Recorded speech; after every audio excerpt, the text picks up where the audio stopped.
Jangankan Tuhan itu mengutus rasulnya untuk diselamatkan, Tuhan saja mampu menyelamatkan para penjahat tanpa perlu harus menyamar menjadi orang loh. Banyak pertanyaan, cuma nanti dulu saya belajar yang ada dulu. Saya belajar materi malam ini mungkin 2 minggu ke depan, 1 minggu 2 minggu lah. Saya belajar dulu toh. Dari Kejadian sampai Maleakhi, dari Matius sampai ke Wahyu, tak ada satupun dalil bahwa Yesus adalah Tuhan. Apakah menurut kamu, mungkinkah Tuhan mengutus hambanya yang disayangi untuk mati, disiksa, ditelanjangi oleh manusia-manusia yang berdosa? Kalau memang Tuhan itu punya kasih dan dia mengatakan inilah anakku, kepadanya aku berkenan, tiba-tiba dia sengaja utusannya untuk mati. Apakah kamu menerima Tuhan yang seperti itu? Silakan kamu renungkan dan kamu jawab.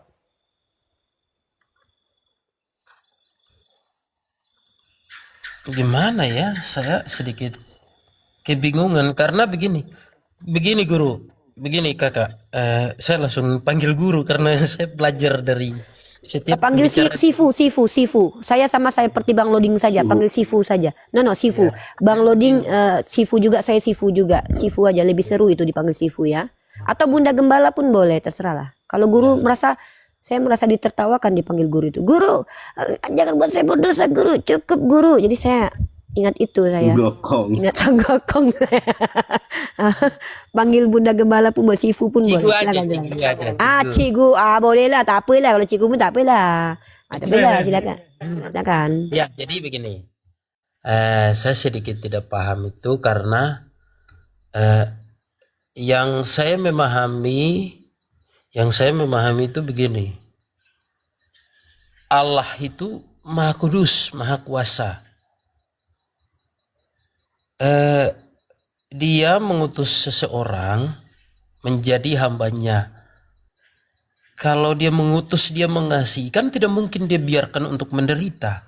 Artinya begini, di dalam zaman para nabi ada umurnya 900 lebih, diambil.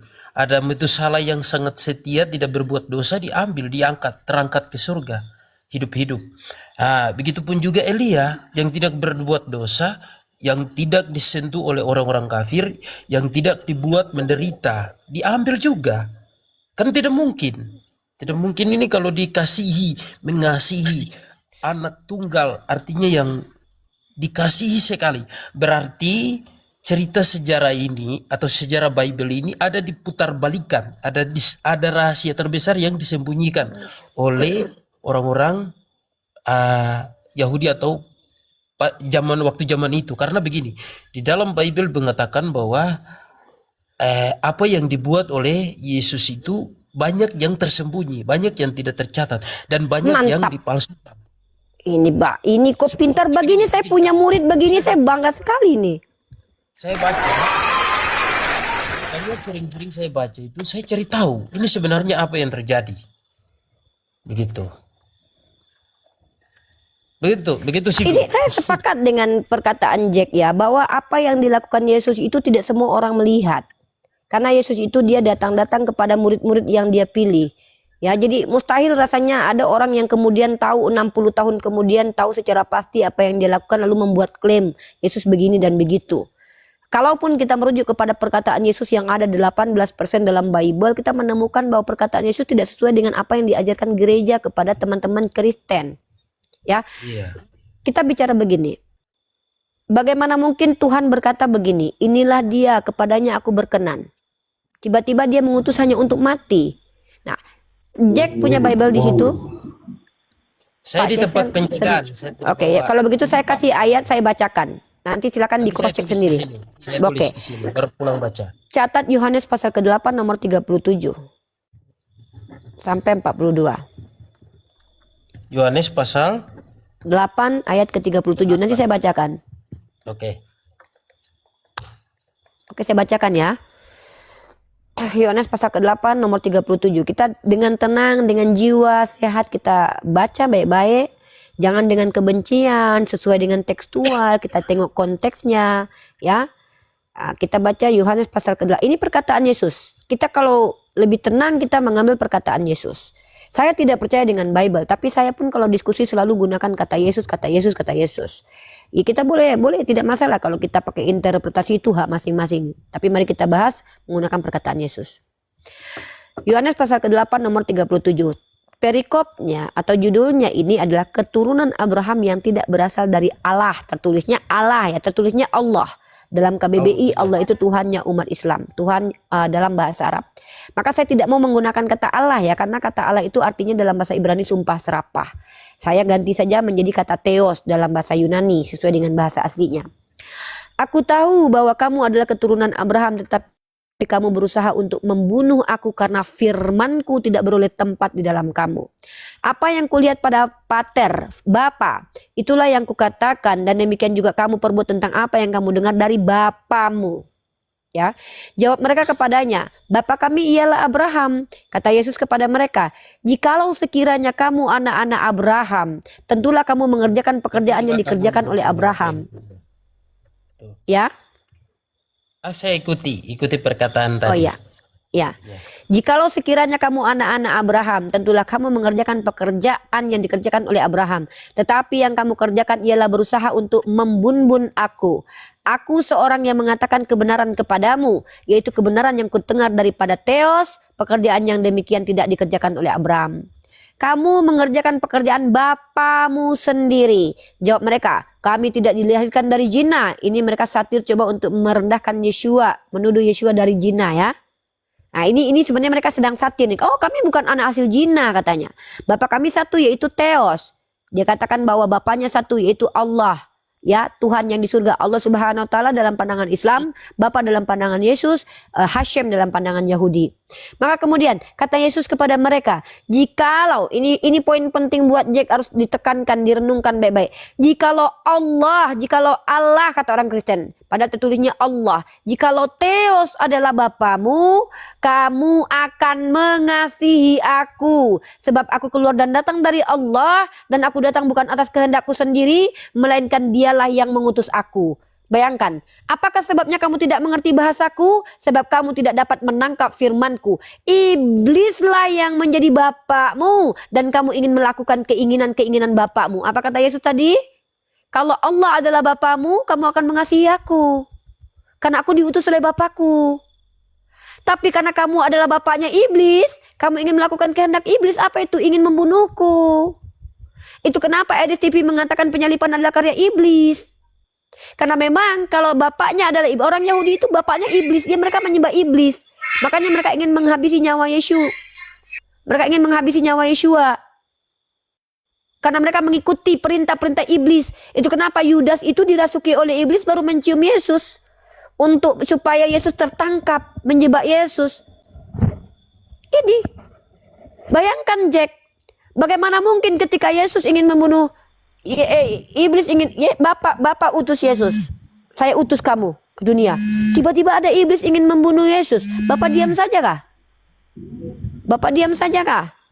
Bapak tenang saja ke anak yang tunggal, anaknya yang dikasih. Kalau dalam paradigma Kristen, ini karena dia adalah firman yang menjelma. Ya, kalau kami umat Islam mengatakan dia adalah Rasul Allah, Tuhan mengutus dia hanya untuk mati konyol, untuk ditelanjangi. Betapa sedih sekali nasib anak manusia ini, diutus hanya untuk ditelanjangi dan dipermalukan. Makanya dia berkata, keinginanmu itu keinginan iblis. Bapaklah yang menjadi iblismu. Karena kau ingin melakukan kehendak bapakmu. Yaitu apa? Ingin membunuh aku.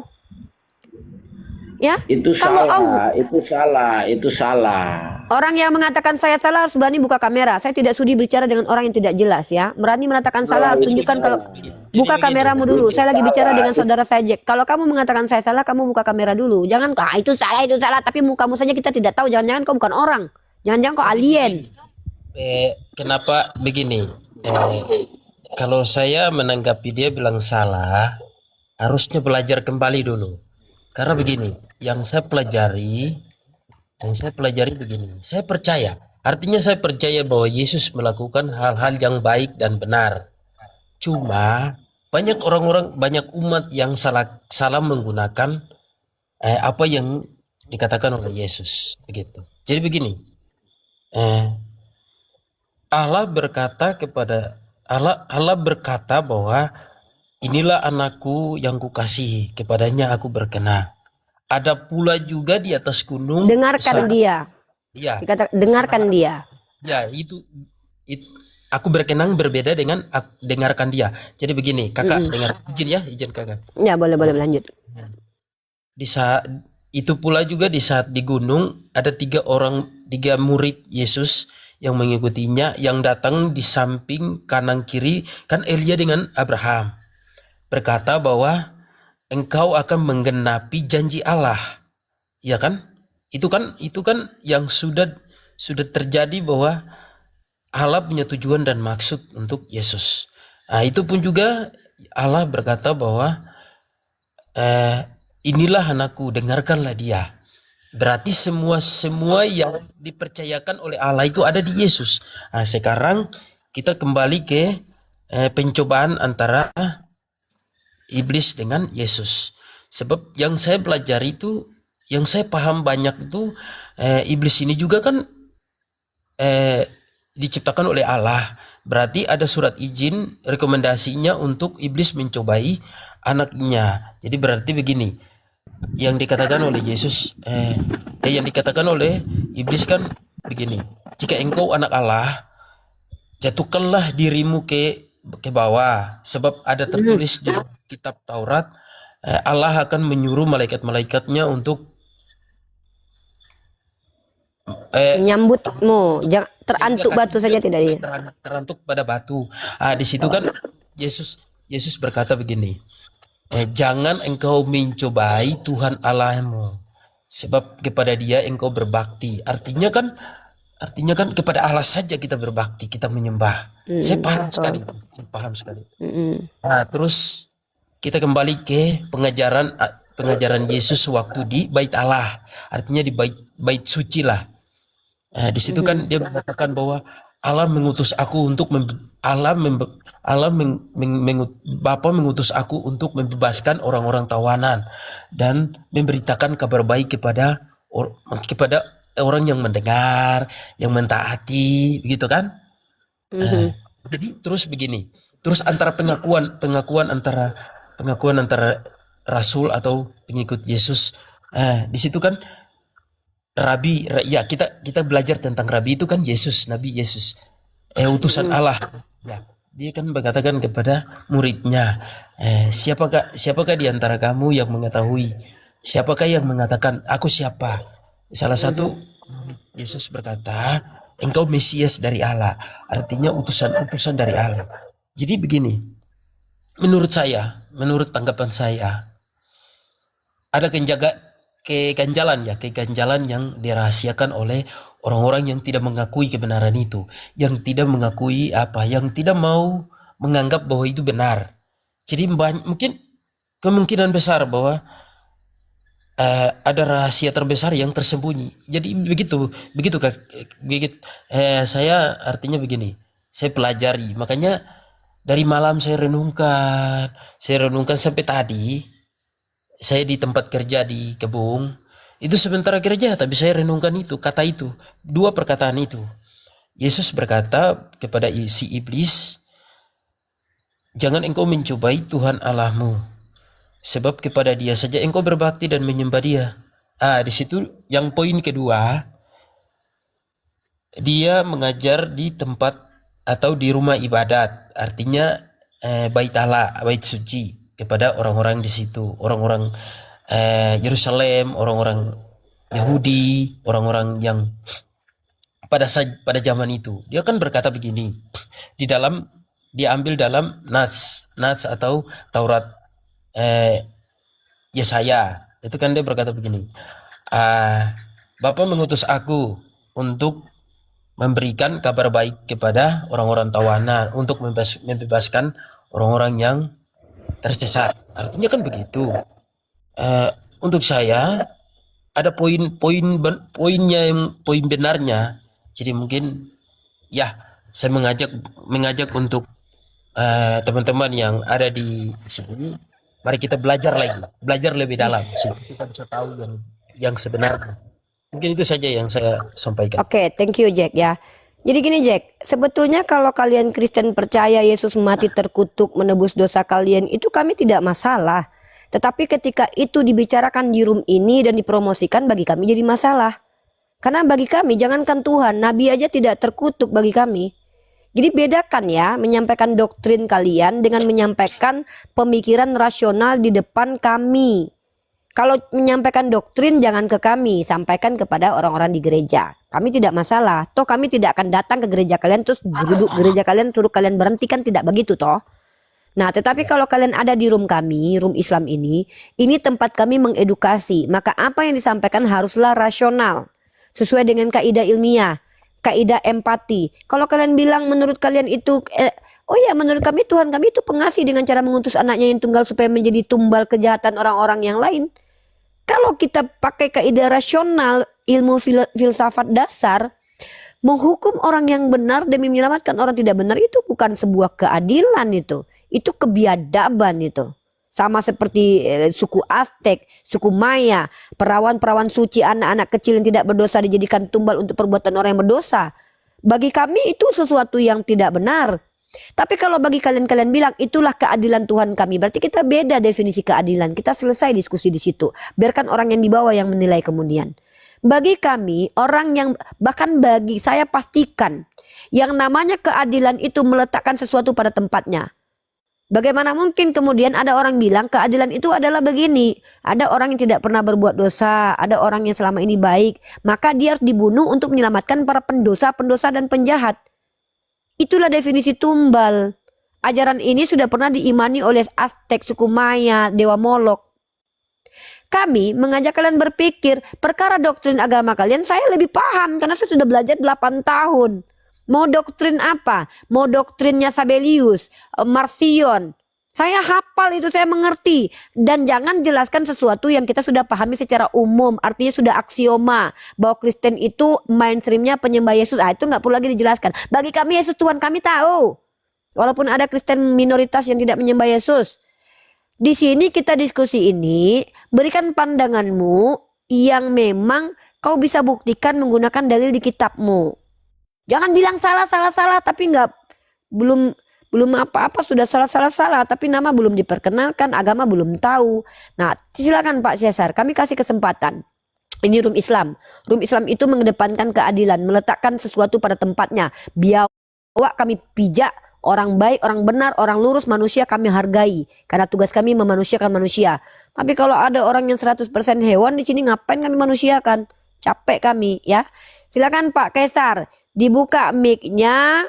Baru sampaikan agamanya apa, baru sampaikan tujuan kesini ngapain. Biar kita deal-dealan dulu ya. Enak kita deal-dealan dulu. Belum tentu kami mau mendengarkan kalian. Jangan paksa kami mendengarkan kalian. Kalau pengen didengarkan sendiri, buka komal sendiri. Ini jelas rule-nya jelas ada. Ada 2 kesempatan kami berikan kepada kalian Kristen. 1 bertanya, kedua menjelaskan agama kalian menggunakan data. No asumsi di sini. Silakan Pak Kaisar. Perkenalkan nama, agamanya apa, tujuan kesini ngapain. Biar enak kita.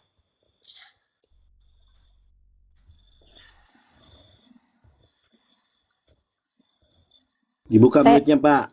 Saya jangankan orang Kristen, orang Islam aja di sini mencela-mencela saya tegasin kok ya. Saya nggak apa-apa dibenci sama orang-orang yang naik ke sini yang tidak ada tujuan jelasnya ya. Karena ini room kita ini ditonton banyak orang.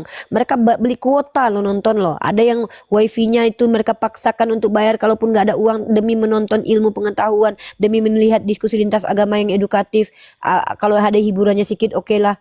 Tiba-tiba kita kasih tontonan yang tidak bermanfaat. Panjang kali lebar nggak ada manfaatnya, kasihan kita ya. Pak Kaisar silakan dibuka mic-nya. Ini mungkin signal cari tempat yang bagus dulu Pak Kaisar. Cari tempat yang ini Pak, yang nyaman dulu. Pak Kaisar kalau dengarkan saya, cari tempat yang ini dulu. Naik lagi Pak Kaisar ya. Saya di sini tidak mungkin kasar dan keras kalau kalian mendengarkan perkataan kami. Ya, naik ke sini, jelaskan maksud tujuannya ngapain. Kayak Kakak Jack ini jelas. Dia jelas mau mengatakan apa, dia mau berpikir, oh, saya mau belajar. Oke, dia mau belajar kita kasih tempat. 1 tahun 2 tahun kita temani dia belajar. Selagi dia masih belum bosan nih kokomal kita, silakan. Itu tanggung jawab kita. Tapi nggak ada cerita kalian menjajah komal kami. Halo Edo, perkenalkan nama dan agamanya.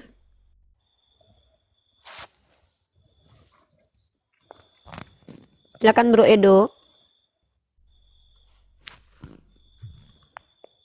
Halo Bro Edo, perkenalkan nama dan agama.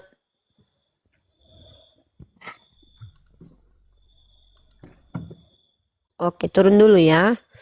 Nah, jadi kita fokus ke Jack. Jadi begini Jack ya.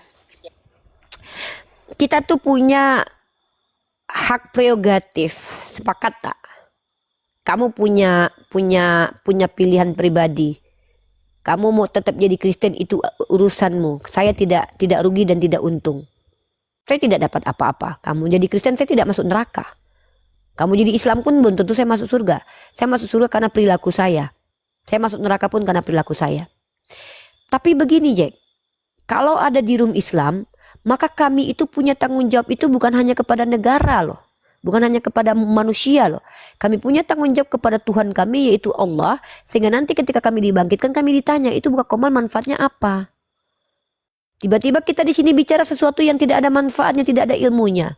Tidak bisa menginfluence orang lain untuk berpikir sehingga tetap merendahkan Tuhan.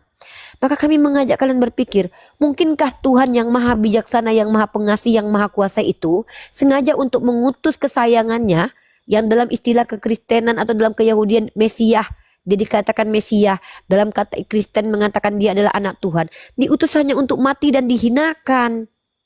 Jangankan Tuhan itu mengutus rasulnya untuk diselamatkan, Tuhan saja mampu menyelamatkan para penjahat tanpa perlu harus menyamar menjadi orang loh. Untuk memberikan hidayah kepada mereka, memberikan petunjuk kepada mereka. Ini orang-orang jahat loh, para pembunuh, para pemerkosa, para pesundal.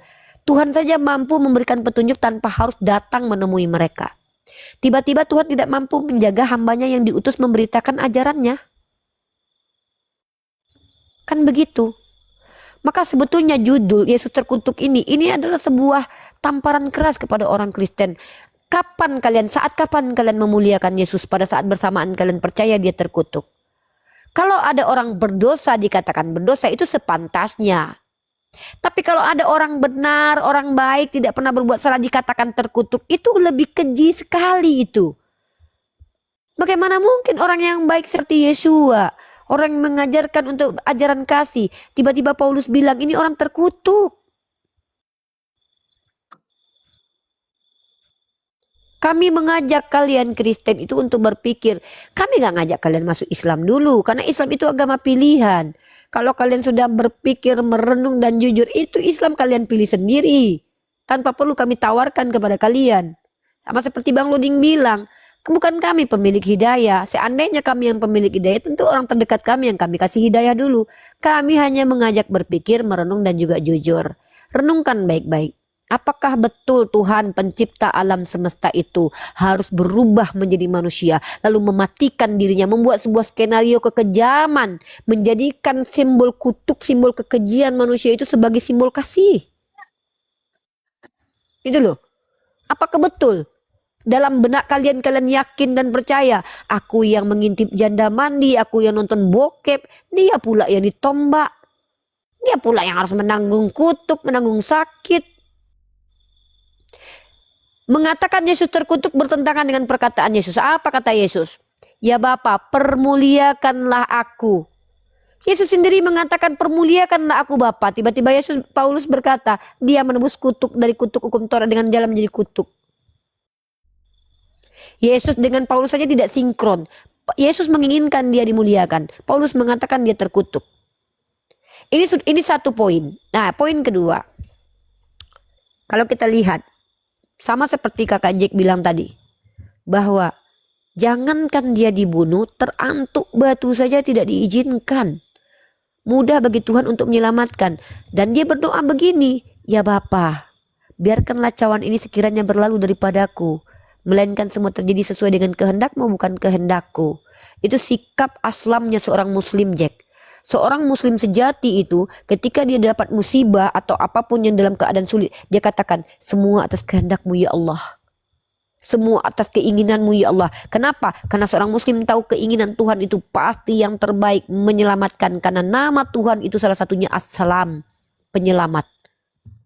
Tiba-tiba Tuhan yang dikatakan juru selamat ini tak mampu selamatkan anaknya yang mau dikatakan juru selamat juga. Dia dikatakan juru selamat. Macam mana Jack mau percaya dia bisa menyelamatkan orang? Yesus aja 3 hari 3 malam dibiarkan mati baru dibangkitkan. Itu kayak Inspektur Pijay dalam film India tuh. Orang udah babak belur dia baru datang untuk menyelamatkan. Orang udah mati.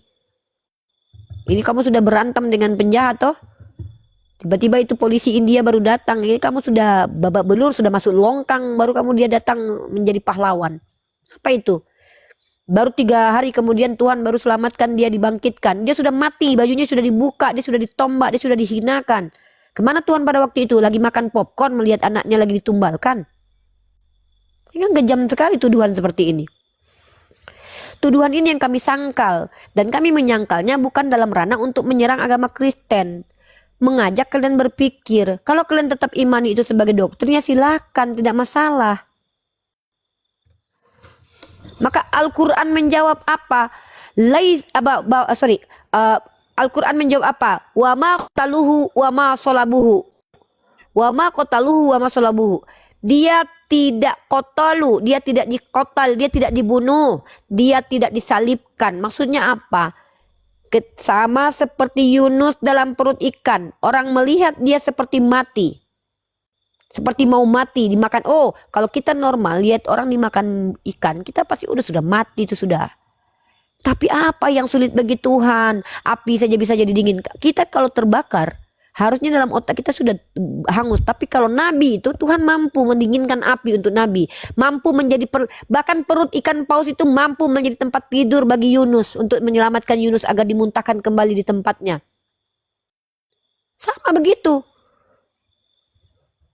Mudah saja bagi Tuhan itu merubah. Makanya Allah Subhanahu wa taala mengatakan, maka orang Yahudi dan orang Romawi menganggap bahwa yang mati itu adalah Yesus, Nabi Isa.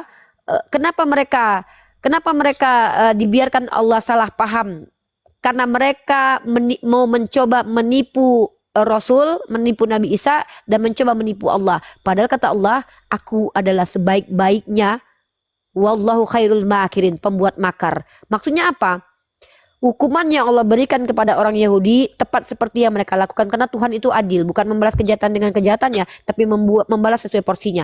Mereka ingin menipu orang lain, mereka ingin menipu Rasul, maka mereka sedang menipu diri mereka. Mereka pikir yang mati itu Isa, padahal yang mati bukanlah Nabi Isa Al-Masih putra Maryam, karena Nabi Isa Al-Masih putra Maryam diselamatkan oleh Allah karena dia masih menanggung tanggung jawab nanti turun kedua kali. Maka dia tidak dimatikan oleh Allah dengan cara hina dan keji. Jadi kami umat Islam tidak percaya kalau dia itu sempat mati. Coba kakak Jack bayangkan. Kalau Yesua adalah kesayangan Tuhan, kita bayangkan berapa jam dia digeret, diseret, bajunya dibuka. Mohon maaf Jack. Kalau Anda baca itu bagaimana sejarahnya orang Romawi. Mereka itu kalau melecehkan tuh tidak main-main ya. Kalau itu perempuan itu dipakai dulu. Dan bayangkan laki-laki di tangan mereka yang dimana mereka punya kecenderungan seksual yang juga menyimpang. Sama saja kita percaya bahwa itu dilecehkan itu. Yesus dilecehkan sama hambanya. Memang itu yang diinginkan oleh Tuhan. Tuhan melihat anaknya yang tunggal dilecehkan, dia diam saja. Baru 3 hari dia bangkitkan begitu. Padahal itu Yesus lagi berdoa. Eli, Eli lama sabachthani. Allahku, Allahku mengapa kau tinggalkan aku. Tunggu 3 hari baru saya bantu kamu ya. Bagaimana begitu? Bagaimana perasaan kita mendengarkan orang menuduh Tuhan begitu? Apa betul Tuhan seperti itu? Apa betul Tuhan punya sifat membiarkan? Sifat Tuhan itu juru selamat. Bahkan dalam kitab Mazmur dikatakan dia akan meluputkan. Luput itu apa maksudnya? Banyak orang-orang yang amalan solehnya itu di Islam itu luar biasa. Mereka mendapatkan namanya maunah. Ini salah satunya contohnya Nandar.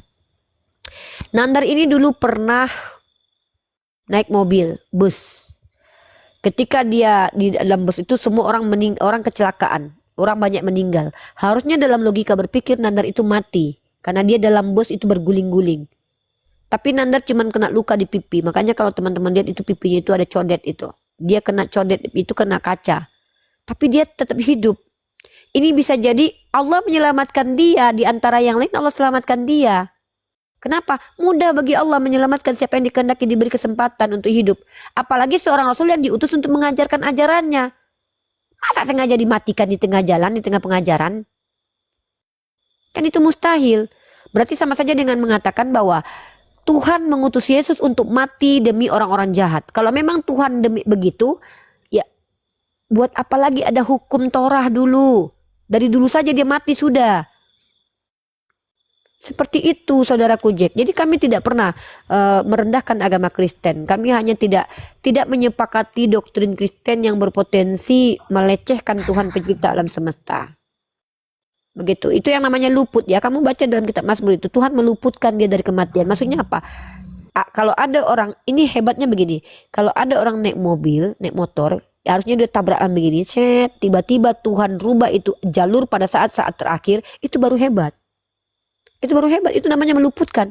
Begitu juga dengan Nabi Isa Al-Masih Putra Maryam. Di saat-saat dia hendak ini menguji imannya para nabi juga. Nabi itu tidak pernah takut walaupun dia sudah di dalam api. Abraham alaihissalam, Ibrahim alaihissalam, dia tetap kepada Allah. Yunus di dalam perut ikan. Bayangkan kita di perut ikan loh. Kita dalam perut ikan, kita tetap berdoa kepada Tuhan. Inilah para nabi, sifatnya begitu. Begitu juga dengan Yesus. Udah mau ditangkap dia, ya Bapa, biarkanlah cawan ini berlalu daripadaku, melainkan semuanya atas kehendakmu. Iya, aku salibkan kau, itu kehendakku, kata Bapa. Begitu. Habis itu 3 hari baru kubangkitkan. Allah bisa begitu. Ya, direnungkan. Direnungkan saja, bro. Ya, baik. Masih ada banyak pertanyaan, cuma nanti dulu saya belajar yang ada dulu. Saya belajar materi malam ini mungkin 2 minggu ke depan, 1 minggu 2 minggu lah. Saya belajar dulu toh. Baca-baca. Saya kasih ayat-ayat tentang penyalipan nanti untuk sebagai referensi biar langsung cepat baca. Ya. Silakan saya kasih ayatnya dulu ya, bentar. Nanti dicatat terus dijadikan sebagai bacaan. Ya. Kalau tidak percaya dengan kami yang baca sendiri nanti. Ya, ini sebentar. Ya, ini di mute dulu ya, nih di mute dulu. Yang tadi berapa ya? Galatia berapa itu? Yang Galatia pasal 3 nomor 13. Galatia pasal 3 dengan Yohanes 8 8:37 sampai 42. Yohanes 8:47 ya. Oke. Ayat 37. Yohanes 37. pasal ke-8 ayat ke-37 sampai 42. Oke, baik. Sudah.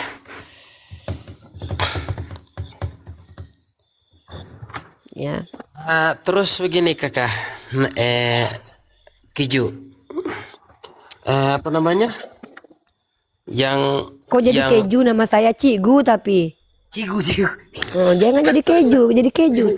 Saya madu, cocoknya jadi madu daripada keju asin. Ya begini. Kalau saya manis. Madu, yang cocok tuh madu bukan keju. Cigu ya, betul.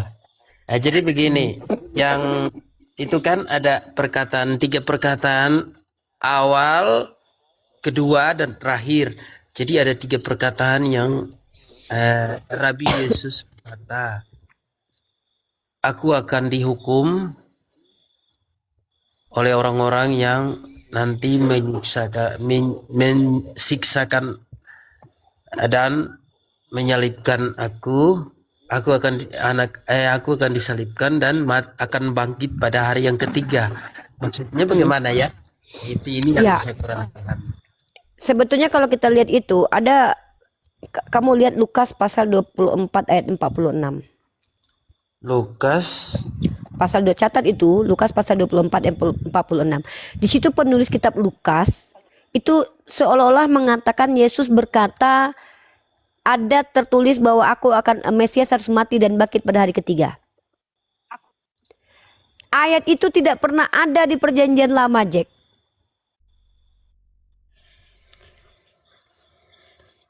Padahal di situ kata Lukas, Yesus mengutip ayat perjanjian lama. Tidak pernah ada akan ditemukan ayat itu dalam semua every single the Old Testament. Never ever we can find. Tidak pernah ada, kita tidak pernah bertemu itu ayat. Seolah-olah penulis Lukas mau mengatakan Yesus itu berdusta. Apa mungkin Yesus berdusta? Mengutipkan ayat tidak pernah ada, atau ayatnya ada tapi dimakan kambing kah? Tidak ada ayat itu sama sekali. Ada tertulis demikian, penggenapan. Mesias harus mati dan bangkit pada hari ketiga. Itu tidak ada. Tidak ada sama sekali. Saya kasih lagi kitab Ibrani pasal ke-5 nomor 7. Berapa tadi? Dalam hidup itu Lukas pasal 24 ayat 46. Oh iya, sudah. Nah, di situ kasih tanda kurung. Ayat ini tidak pernah ada dalam perjanjian lama. Itu kutipan yang tidak pernah ada. Jadi seolah-olah Yesus itu mengutip ayat yang tidak pernah ada. Dia seorang rabi loh. Dia kutip kitab perjanjian lama loh. Ternyata tidak ada dalam kitab perjanjian lama ayat itu loh. Seolah-olah dia dituduh sebagai pendusta. Bayangkan.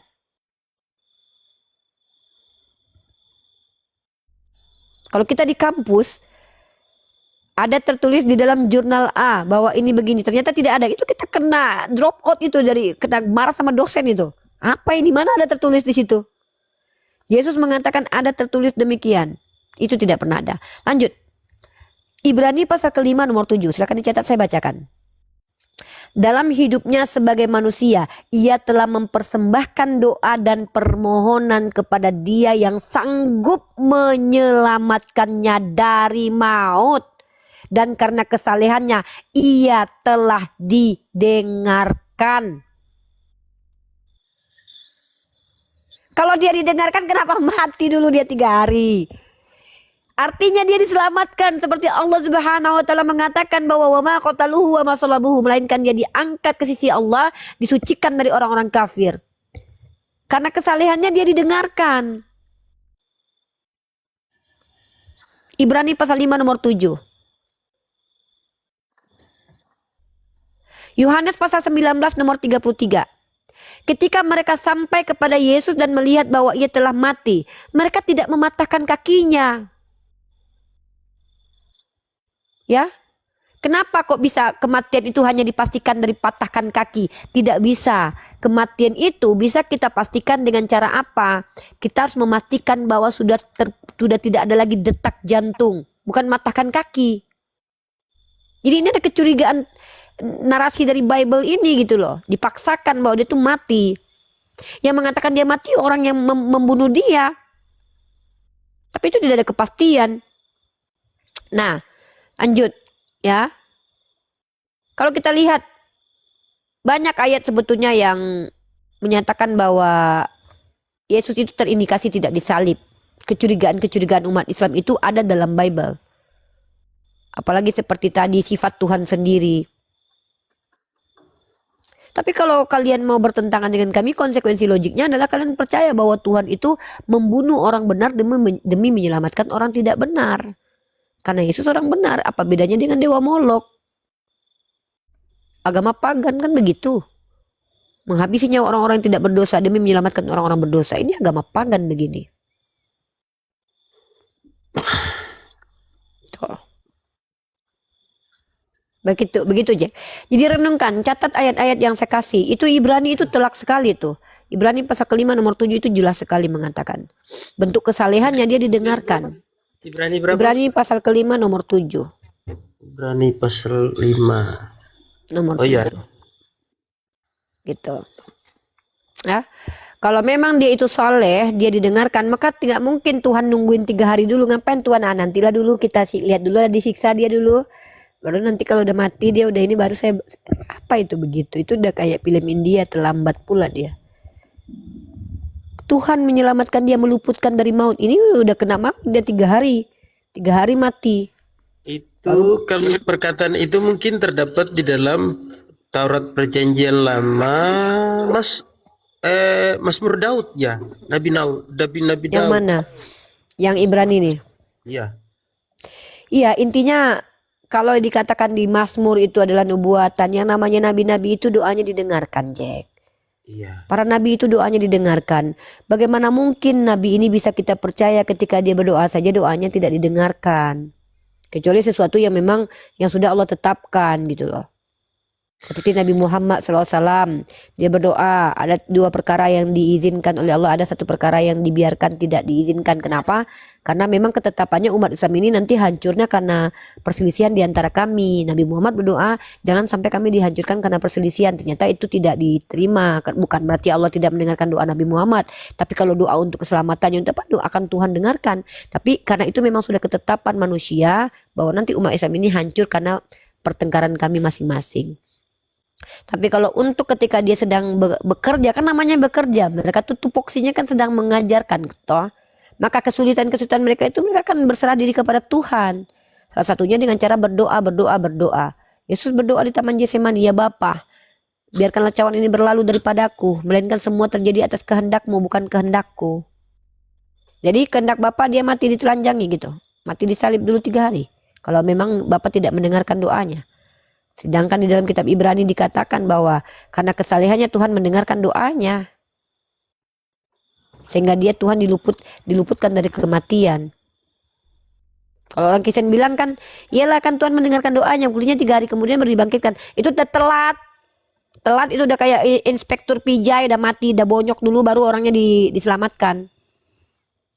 Itu namanya bukan itu telat, itu namanya menyelamatkan itu. Udah gosong dulu kebakar baru datang dia. Kena bakar ya, udah sakit. Nggak apa-apa lah, sengaja kan gitu. Seperti itu kira-kira.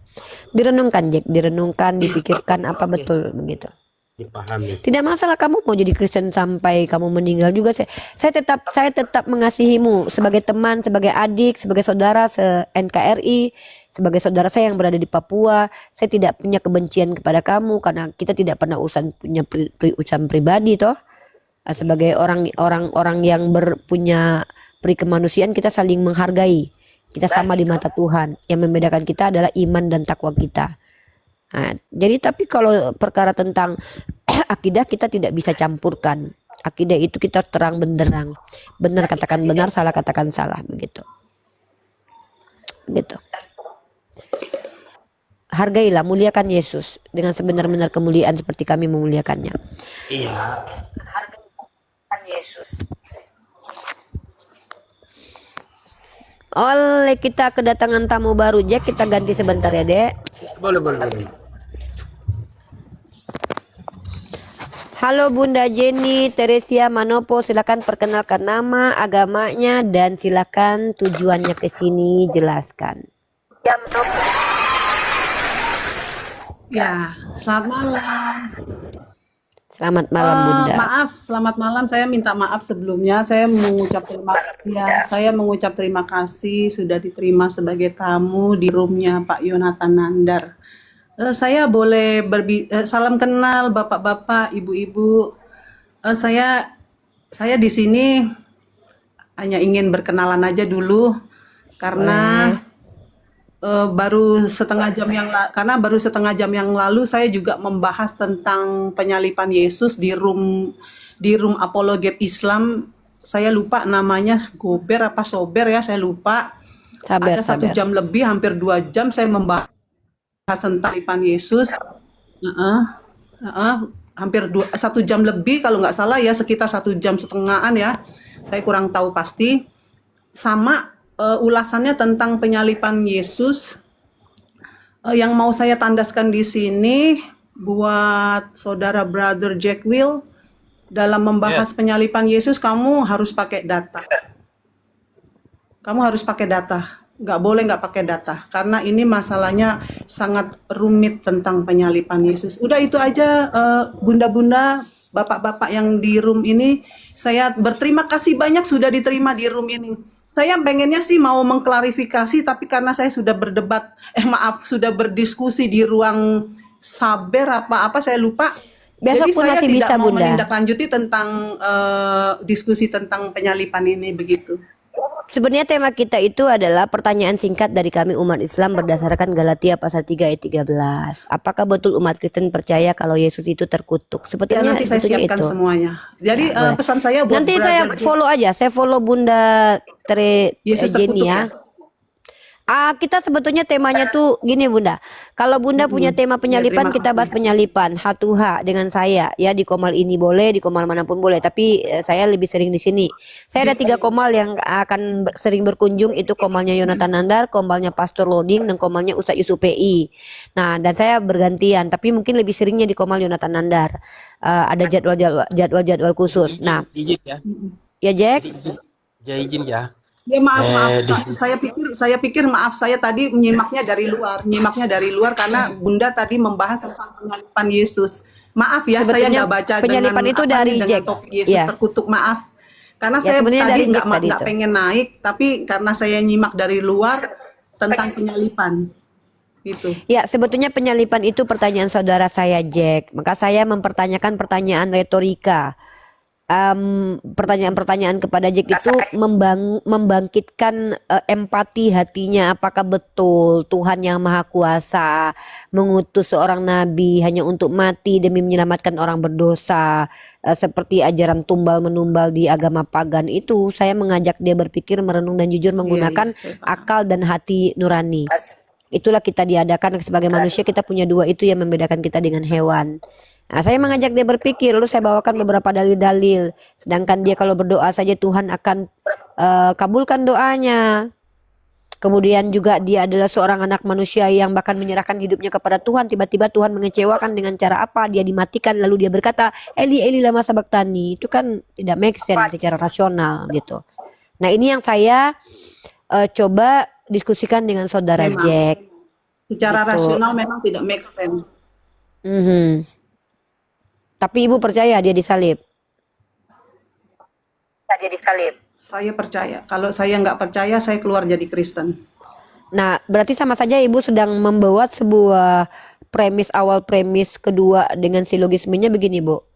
Memang tidak rasional penyalipan, tapi saya percaya penyalipan. Berarti ibu sedang mengatakan bahwa agama Kristen ini tidak rasional. Enggak, saya bukan enggak. Maaf, saya tidak bilang tidak rasional. Maksud saya tadi Bunda bilang not make sense. Jadi saya tidak make setujunya sense, tidak masuk akal. di statement yang itu. Bukan Memang tidak masuk rasional. akal. Tidak masuk akal adalah ketika Tuhan mengatakan dia manusia mengasihi. kita melihatnya. Iya, karena Tuhan mengajarkan kita manusia. Sejak kapan kita bisa melihat sebagai Tuhan? Kita nggak mungkin melihat sebagai Tuhan. Kita pasti Itu melihat secara sebagai pandangan manusia. Muslim, beda dengan pandangan Kristen. Iya, kalau oke, kita bahas di sini. Menurut orang Kristen itu Tuhan membunuh orang benar demi menyelamatkan orang berdosa, itu keadilan. Sejak Tuhan Yesus turun ke dunia. Sejak Tuhan Yesus turun ke dunia itu kita Signalnya coba Bunda Jenny, signalnya diperbaiki dulu.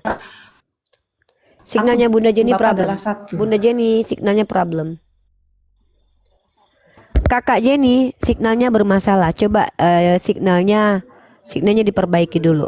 Ada duduk di tempat yang signalnya maaf bagus. ya, sebenarnya saya tidak masuk ke dalam ini.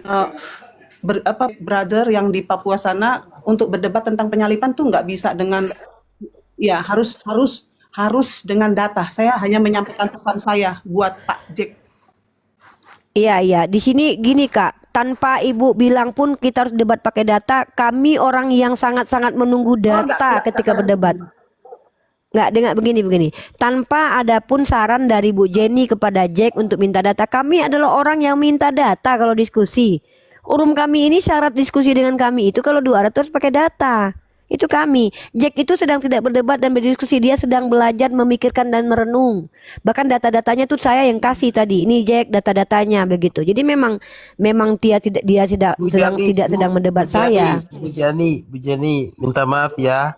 Uni Riva itu guru saya. Tadi saya Dia sedang belajar. Dia sedang belajar. Walaupun saya Kristen, tapi saya belajar. Saya belajar yang namanya kebenaran. Saya tidak cari kesalahan. Jadi mau data, tidak data, saya belajar. Dia belajar. Jadi dia tidak ada kewajiban menampilkan data. Karena konteksnya di sini dia belajar. Orang yang belajar di sini tidak dibebankan dengan banyak hal. Yang dibebankan dengan data adalah mereka yang membuat statement seperti saya. Contoh saya nih pakai data dari tadi nih, pakai data ini datanya, baru saya tunjukkan. Karena saya yang bertanggung jawab. Nah kalau kakak Jenny misalkannya Oh, berarti mau mendebat saya, Berarti memang dari Brother Jack, ya dari Brother Jack memang dia hanya belajar ya. Di sini masuk room ini dia belajar ya, belajar. Iya, sendiri. dia belajar. Oh iya iya.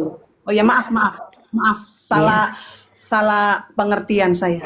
Iya maaf. Iya, tidak masalah. Tapi Boleh kalau saya kakak tambahin Jenny, sedikit saja? Boleh. iya Ya. kita gini kak Jenny, kita biar kondusif gini. Kalau Kak Jenny memang betul-betul punya dasar-dasar secara alkitabiah, secara retorika, secara rasional dan punya tidak keluar dari batasan empati bahwa Yesus itu disalib, kita tidak masalah kok. Silakan tunjukkan biar kita tahu kenapa kalian percaya Yesus disalib, itu nggak masalah. Karena kita diskusi itu mengedukasi.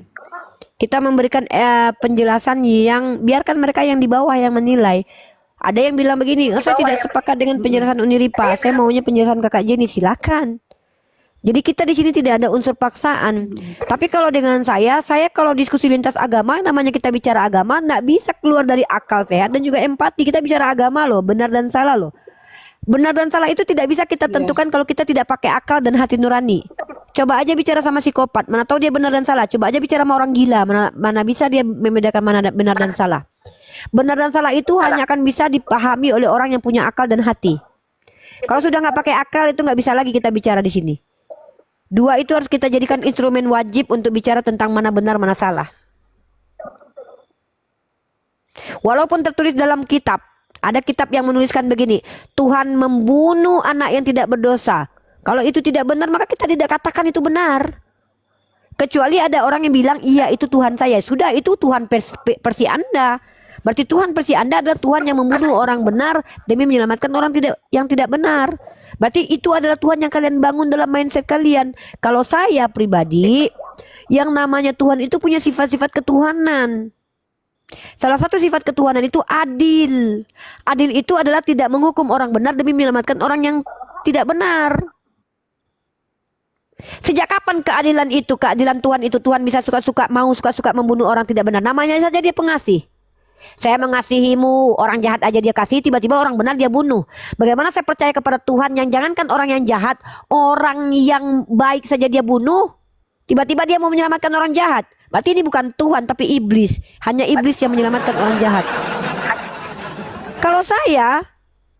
Kalau punya Tuhan, seandainya Tuhan saya membunuh anak kecil tanpa yang tidak berdosa, tanpa alasan yang jelas, lalu demi itu menyelamatkan orang berdosa, berarti ini iblis. Dia berpihak kepada orang jahat. Saya diadili. Yang mencuri ayam anak saya, yang dihukum saya. Itu hakimnya bisa cerajang itu. Tiba-tiba kita berdalih, oh itu kan logika manusia. Loh, kalau kita tidak bisa diskusi pakai logika manusia, kita mau diskusi pakai logika apa? Logika Tuhan. Apakah kita punya logika Tuhan? Siapa yang bisa mengerti logika Tuhan? Ada nggak satu orang yang punya logika Tuhan? Tunjukkan. Jadi kita di sini memang menggunakan logika manusia karena yang diskusi adalah manusia. Maka silakan kalau teman-teman percaya Yesus mati di tiang salib menebus dosa orang berdosa, itu sah-sah saja. Itu ajaran Kristen, doktrin. Walaupun saya bisa bantah itu, cuman kita diskusi aja dua arah gitu kakak Jenny ya. Silakan. Iya. Boleh sekarang saya ya menanggapi tentang penyalipan Yesus rasional atau tidak itu tergantung kacamatanya. Kacamata sejarah atau kacamata iman. Ada beda dua sisi ya. Satu dari kacamata sejarah, sangat rasional. Buat Romawi abad ke-1, nyalib Yesus itu keputusan politik yang masuk akal. Kenapa Romawi harus salib dia? Satu, tuduhan politik. Pada saat itu raja orang Yahudi, tertulis di Markus 15 ayat 2, di wilayah jajahan, ngaku raja. Raja itu makar. Hukuman Romawi buat pemberontak itu adalah salib. Dua, menjaga stabilitas. Ini kenapa Romawi harus salib dia ya? Dua, menjaga stabilitas. Waktu itu Yesus itu disalib kenapa sih? Untuk menjaga stabilitas. Paskah itu ribuan orang ke Yerusalem karena setiap tahun itu orang ribuan itu datang ke Yerusalem merayakan Paskah. Pilatus tuh nggak mau kerusuhan. Lebih baik satu orang disalib daripada satu kota kacau. Itu tertulis di Yohanes 11 ayat 48. 3. Tekanan pemuka Yahudi. Sanhedrin itu tuduh Yesus menghujat Allah. Itu tertulis di Markus 14 ayat 64. Tapi mereka nggak punya hak hukum mati. Itu tertulis juga di Yohanes 18 ayat 31. Jadi Sanhedrin ini mendorong nih pemuka Yahudi ini mendorong mendorong Pilatus. Bukti sejarah non-Kristen juga setuju. Ini bukti sejarah non-Kristen. Kita berbicara sejarah karena Ibu tadi bilang secara logika manusia. Jadi kalau logika manusia kita bicara tentang sejarah. Bukti sejarah non-Kristen Kasih juga setuju. satu poin Bu, Tertulis di biar saya bisa tanggapi Bu. Flavius Josephus. Bunda, kasih satu Iya, poin iya. poin. Mau bahas yang Oke. mana dulu? Karena kalau Ibu bicara 5 poin, maaf Bunda dari maaf Bunda, maaf. Tadi saya dari awal masuk, saya itu nggak mau berdebat. Saya cuman memberitahukan alasan penyalipan Yesus. Udah itu tapi saja. Tadi kan kalau Bunda saya udah tidak menjabarkan. tanggapi, Sekarang saya ingin memberitahu. bentar. Kalau saya tidak menanggapi, itu sama saja Nggak saya apa-apa, membiarkan nggak penyesatan apa-apa. di room ini. Ibu tidak menanggapi nggak apa-apa. Enggak. Wajib saya Ibu tanggapi. tidak menanggapi saya nggak apa-apa. Wajib saya Nanti tanggapi. Ibu Saya yang nggak dengan bisa. yang di bawah. Saya nggak bisa wajib saya tanggapi dengan Ibu. Kenapa? Kalau Ibu bicara di sini saya biarkan sama saya membiarkan penyesatan. Nanti kalau saya tanggapi, saya masuk ke room Ibu. Gini loh, kakak tidak bisa seperti ini. Itu namanya kakak mau ngatur room Coba kami. kasih kesempatan untuk menanggapi Bunda Jenny Ini biar lebih adil. dalam Silakan, karena Bunda. saya maaf Enggak, ini gini. saya Kakak tadi- Jenny dengar ya. yang saya Kakak tadi cerita Jenny dari ini awal, kalau mau saya sudah menjelaskan membahas apa yang Kakak Jenny sampaikan jangan. Kak Jenny, di sini yang punya otoritas adalah kami loh. Kami tidak mengizinkan Dari ada awal orang kan menjelaskan sejak- agamanya tanpa kami tanggapi. Dengarkan baik-baik nih ya, orang Kristen ya. Kami baik-baik bukan bodoh. Bukan berarti ketika kami izinkan kalian bicara di ruang kami, tiba-tiba kami biarkan dan kami dengarkan longo, terus kami bilang oke selesai. No. Ketika kalian bicara di room kami, itu pasti wajib kami tanggapi. Ini bukan gereja, kakakku. Ini room Islam. Di room Islam ini edukasi, bukan penyesatan. Kita biarkan. Bagi kami itu klaim penyesatan. Ketika Anda menjelaskan secara historis bahwa Yesus tersalib, kita bicara sejarah, kita harus tunjukkan dulu sejarah. Bagaimana kita membuktikan bahwa itu adalah sejarah, bukan mitos yang dicatatkan oleh Flavius dan juga Tacitus. Kan saya bilang, sejak kapan ketika ada informasi yang dicatatkan oleh sejarawan, maka disebut dengan sejarah kalau tidak jelas infonya. Sejarah itu bukan hanya ditulis oleh sejarawan, tapi juga jelas infonya. Nanti kalau saya kritisi tentang sejarah, kita diskusi. Ini kita diskusi. Jangan nanti orang di bawah seolah-olah saya membiarkan Ibu bicara, seolah-olah saya sepakat dengan argumen Ibu. Saya tidak sepakat. Mengatakan bahwa Yesus disalibkan itu karena kaidah sejarah itu tidak benar. Kenapa? Mari kita bahas. Apa sih yang disebut dengan sejarah? Sejarah itu bukan informasi yang dikeluarkan oleh sejarawan saja. Kalau sejarawan, saya seorang sejarawan, saya buat sebuah informasi, informasinya nggak jelas, nggak bisa dikatakan informasi sejarah. Maka saya bertanya kepada Ibu Jenny, coba tunjukkan kepada saya informasi dari Tacitus dan Flavius itu informasi valid. Dari mana mereka dapat? Dokumentasinya dari mana? Dan apakah Yesus yang dimaksud itu betul-betul anak Maria yang kita maksud? Karena Yesus pada waktu itu banyak. Bahkan Yesus sendiri berkata akan ada nabi palsu, ada Mesias-Mesias palsu. Jadi kalau kita bicara, kita tidak bisa mengikat menurut kita. Kita juga dengarkan pendapat orang lain karena kita tidak sepakat dengan Anda gitu loh. Anda kan Kristen, saya Islam, saya membantah Yesus disalib. Anda membenarkan Yesus disalib.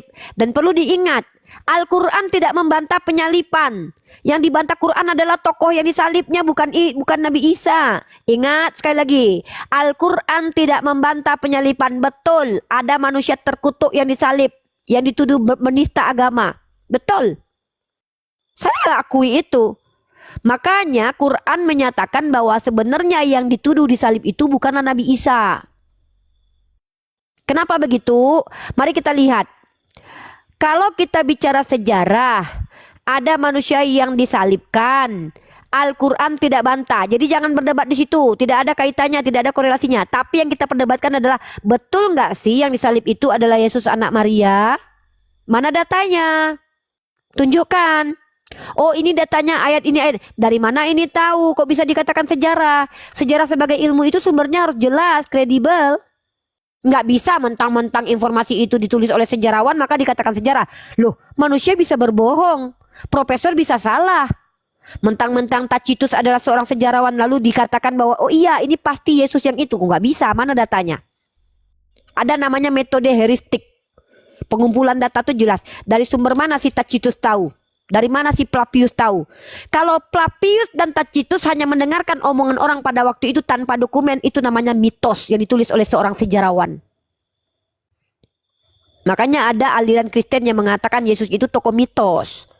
Karena fakta arkeologis tidak ada, dan bahkan informasi dari Tacitus dan Flavius pun bukan informasi yang historis, tapi informasi yang muncul dari mulut orang ke orang yang tidak ada fakta-fakta arkeologisnya. Gitu loh. Ini saya sangat terganggu ya. Oh, ini pernyataan dikeluarkan oleh sejarawan. Maka itu pasti sejarah. Yes. Jadi jangan katakan ketika ada dokter bilang jerawat itu cara disembuhkannya dengan cara dicabut ya. Yang ngomong dokter. Saya tahu ada namanya kebenaran performa. Kebenaran yang disandarkan kepada orang yang kredibel. Tapi kita bukan orang bodoh. Yang namanya manusia pun bisa salah. Maka kita tanya, dokter tahu dari mana informasi itu? Saya diajarkan di kampus saya. Mana jurnal ilmiahnya dokter? Mana bukti-bukti konkretnya dokter? Baru kita terima. Oh berarti dokter betul. Walaupun dia sudah dokter, walaupun dia bicara dari kedokterannya, tetap kita harus kritis. Jangan bilang nanti mentang-mentang kata-kata itu muncul dari sejarawan lalu dibilang itu informasi sejarah. Nggak bisa. Begitu ya Bunda ya. Kita diskusi akademis, kita mengedukasi bukan menyesatkan. Boleh masuk dikit Uni, izin? Silakan Bang Ben. Ayo besarin saya. Bu Jenny pernah baca bukunya Flavius Josephus, The Antiquities of the Jews.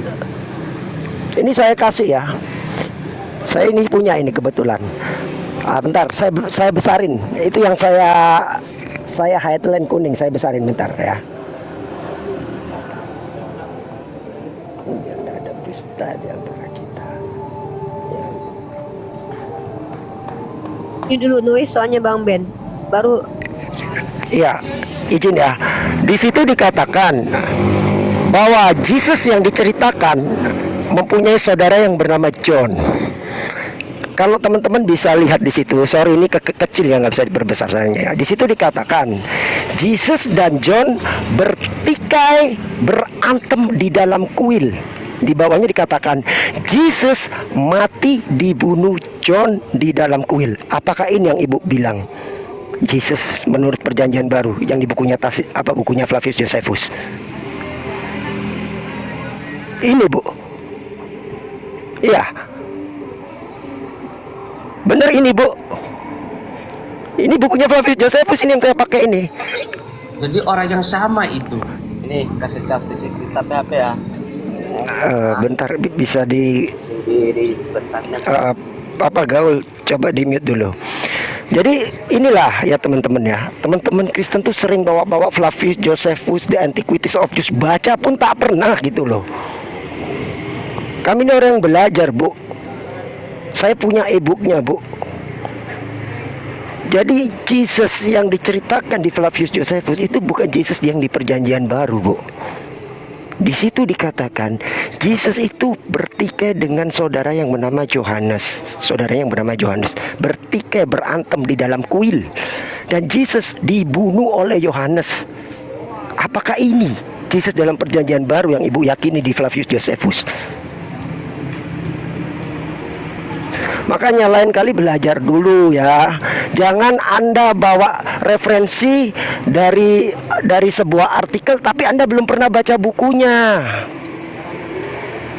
ya, dan bahkan sebetulnya buku karangan Flavius Josephus itu sudah banyak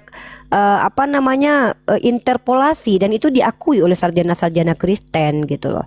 Ada penambahan-penambahan. Jadi kita nggak bisa dikatakan fakta otentik lagi gitu. Ya, sudah banyak interpolasinya. Iya, nggak bisa. Flavius itu tahun 37 Masehi nih, baru lahir. Bukunya dia tidak itu menjadi baru saksi. bukan saksi, bukunya itu tahun 76 kalau nggak salah baru ditulis. Ya sama seperti Bible lah. Kurang lebih sama Iya. seperti Bible lah. Gitu. Apalagi Sama Tacitus, saja. lebih muda lagi. Tacitus lahirnya tahun 55. Nah, dan Tacitus ini lucunya orang Kristen sendiri yang menyimpulkan, bisa jadi dia dapat dari arsip-arsip Romawi karena dia ada orang terdekat dari dokumen-dokumen begitu gitu loh. Jadi kalau ada Tacitusnya yang bilang saya menemukan dokumen itu tertulis bahwa yang disalib adalah Yesus anak ini, oke lah, masih kita pertimbangkan. Tapi kan ini kan itulah kan saya bilang. Kita kalau diskusi itu, kita coba lihat dulu poin masalahnya apa sih. Islam itu tidak membantah penyalipan. Itu dulu Bu Jenny harus tahu ya. Islam tidak membantah penyalipan. Tapi Islam membantah yang disalib itu Nabi Isa. Tokoh penyalipannya yang kita bantah. Kalau penyalipannya kita sama-sama meyakini ada namanya penyalipan. Karena memang itu kerjaan orang Yahudi memang begitu. Gimana saya Seperti menanggapi ini? Nggak dikasih kesempatan. Ya silakan. Ibu benerin dulu signalnya. Ibu signalnya kurang bagus. Dikasih. Ini kan ada Bang Ben minta kesempatan bicara. Saya bisa Dikasih lama kok. nih Tadi di kan sini, Ibu Bu. bicara. Ya itu urusan ibu, Saya bukan sekarang urusan bertanya saya. sama Bunda Rifa aja. Kalau Apa Bunda urusannya Rifa sama nggak- saya? Kalau Oh, Bunda kan Rifa nggak nggak maksa, percaya Ibu. Yesus disalib, Izin, Bentar Bang Ben, bentar Bang Ben. Bu, Saya saya nggak kasih maksa ibu di kesempatan sini. Silakan ibu bicara, tapi jangan mengeluh. Mau sampai jam 2 ke itu urusan kita, urusan ibu, itu ibu yang mau kan. Iya. Silakan. Gini Bu, ya kalau Bunda Rifa nggak, kalau Bu, ya kalau Bunda Rifa nggak percaya Yesus disalib itu pendapat Ibu. Iya itu pendapat Ibu, makanya Ibu dengar dulu. Kalau Ibu nggak percaya, kalau Ibu nggak percaya Yesus disalib itu secara pandangan Ibu terserah Ibu. Tapi menurut saya orang Kristen saya percaya Yesus disalib. Kalau Yesus nggak disalib itu berarti menurut Ibu itu konspirasi gitu. Ya ke saya. Bukan konspirasi, ya. Saya tidak menyebut mengeluh. Ya, saya tidak iya. mengeluh. Kalau Ini Ibu Ibu tidak signalnya, menerima Bu. penyalipan Yesus Bu, itu urusan signalnya, Ibu, Bu. bukan urusan saya. Memang urusan saya. Yang di sini memang saya mau urusan ibu. tegaskan, saya sebagai umat Kristen percaya Yesus disalib, sudah selesai. Ya nggak masalah, itu urusan Kalau kita ibu. mau ngomongin tentang Ini kita penyalipan tuh nggak diskusi. nyambung antara iman Kristen sama iman Islam. Kita nggak bicara iman, kita bicara data. Gimana sih Bu? Kita bicara data. Ibu ini ibu aja nih kuotanya kayaknya bermasalah nih. Biar Ibu benerin dikasih dulu lah data banyak signalnya. juga nggak bakalan nyambung, Bu. Ya udah ngapain ibu Bicara di sini secara kalau gitu? sejarah, Ibu Udah, nggak nerima. Kalau ibu tidak merasa Bicara nyambung nggak usah Bu. secara Bible Bu, mungkin Ibu Bu, nggak dengar Bu, nerima bentar dulu Bang juga. Ben, Bang Ben, bentar dulu Bang Ben. Begini Bu ya, ini ibu punya signal bermasalah. Yang kedua, ibu di sini ruang diskusi Bu. Kalau ibu tidak mau diskusi ya sudah turun. Ngapain ibu naik? Kan ibu yang minta naik, kami izinkan naik untuk diskusi dengan kami. Nah kita diskusi itu bukan berarti kita mendengarkan orang cerita, kita iyakan. Kita ada tanya, ada jawab. Kita ada bantahan kalau memang kita tidak sepakat. Sepakat untuk tidak sepakat. Nah ketika ibu bilang ada pernyataan ibu yang saya tidak sepakati, bahwa Yesus itu secara sejarah disalib, itu tidak sepakat saya. Karena yang namanya sejarah itu harus ada fakta konkretnya. Itu sejarah, sudah masuk kaidah empirik. Kaidah empirik loh. Jangan katakan ketika ada informasi yang dikatakan oleh seorang sejarawan maka itu fix sebuah sejarah. Kalau informasinya nggak jelas gimana mau dikatakan sejarah walaupun yang menuliskannya adalah sejarawan? Nggak bisa begitu. Kalau ada yang dokter yang bilang sesuatu yang tidak masuk akal ya nggak bisa juga dikatakan kalau kecuali dia bicara dasarnya ilmiah. Nah kita bicara tentang keilmiahan di sini. Kalau ibu bilang bahwa Yesus disalib itu Kristen yang mengakui nggak apa-apa, nggak masalah. Tapi kami membantah bahwa yang disalib itu anak Maria. Kita dialog, argumen kita yang kita adu. Nah kalau ibu bilang nanti saya lama menjelaskan, lah memang lama saya aja sampai pagi bisa nggak masalah. Karena memang room ini untuk diskusi. Kalau ibu tidak mau ya tidak apa-apa. Kami kan tidak paksa. Kalau ibu bilang Kristen percaya Yesus disalib, saya tahu. Saya tahu seluruh Kristen percaya Yesus disalib. Saya tahu karena kalian Kristen. Tapi kan bukan itu konteksnya. Kita bicara tentang data. Kita bicara tentang rasional. Kita bicara tentang retorika. Kalau seandainya Yesus disalib, Maka apakah betul kalian mengimani Tuhan kalian mengutus orang benar untuk menebus dosa orang jahat? Itu secara hati nurani kita bertanya. Silakan jawab. Oh iya, Tuhan kami memang begitu. Dia suka bunuh orang benar demi menyelamatkan kami yang berdosa ini. Clear. Yang penting konsekuensi Berarti logiknya sesi diterima tanya jawab, aja. berarti Ibu berarti Loh, memang diskusi berarti ini tanya sesi tanya jawab, jawab. Ibu Bunda. nanya saya jawab. Tapi saya menjabarkan memang saya nggak boleh di-cut gitu loh. Ini sesi interogasi. Ibu interogasi saya. Bu, kalau ibu merasa diinterogasi kan ibu tinggal bisa turun, Bu. Kita kan diskusi dari tadi. Ibu menjelaskan sesuatu Ibu yang tidak nanya, sesuai dengan Ibu selalu pertanyaan. bertanya. Pertanyaan saya apa? Ibu bertanya. Ya pertanyaan saya apa Ya, coba? tadi kan Ibu bilang Ibu kan buka ruang diskusi tentang Betul. penyalipan Yesus. Ibu katanya nggak mau diskusi ini. Ibu tadi naik ke atas bilang saya tidak mau diskusi, saya cuma bilang sama Jack. Tapi tiba-tiba ketika ibu memang, bilang, memang dari awal saya nggak mau diskusi. nah, tapi Ya, apa yang Ibu juga nggak tetap boleh lanjut saya diskusi? Begini Bu. Silakan, Ujian. Jack. Ibu tadi nggak boleh saya keluar. Loh, Katanya nggak ada nggak bisa yang ngelarang begitu. ibu. Siapa yang ngelarang ibu keluar? Ibu mau keluar ya suka-suka ibu lah kok. Gini, ibu nggak bisa main boleh keluar aja di rumah orang udah masuk main keluar Ini aja room, gitu. ini room saya. Ini room saya Begini ini. John. Begini Jen. Ini room Jen, saya ini. Sabar ya Kak. Ibu, Silakan. sabar ya. Begini Jen. Awal dari perkataan kan tidak mau. Sekarang jadi perdebatannya nggak ada ujung penyelesaian. Iya.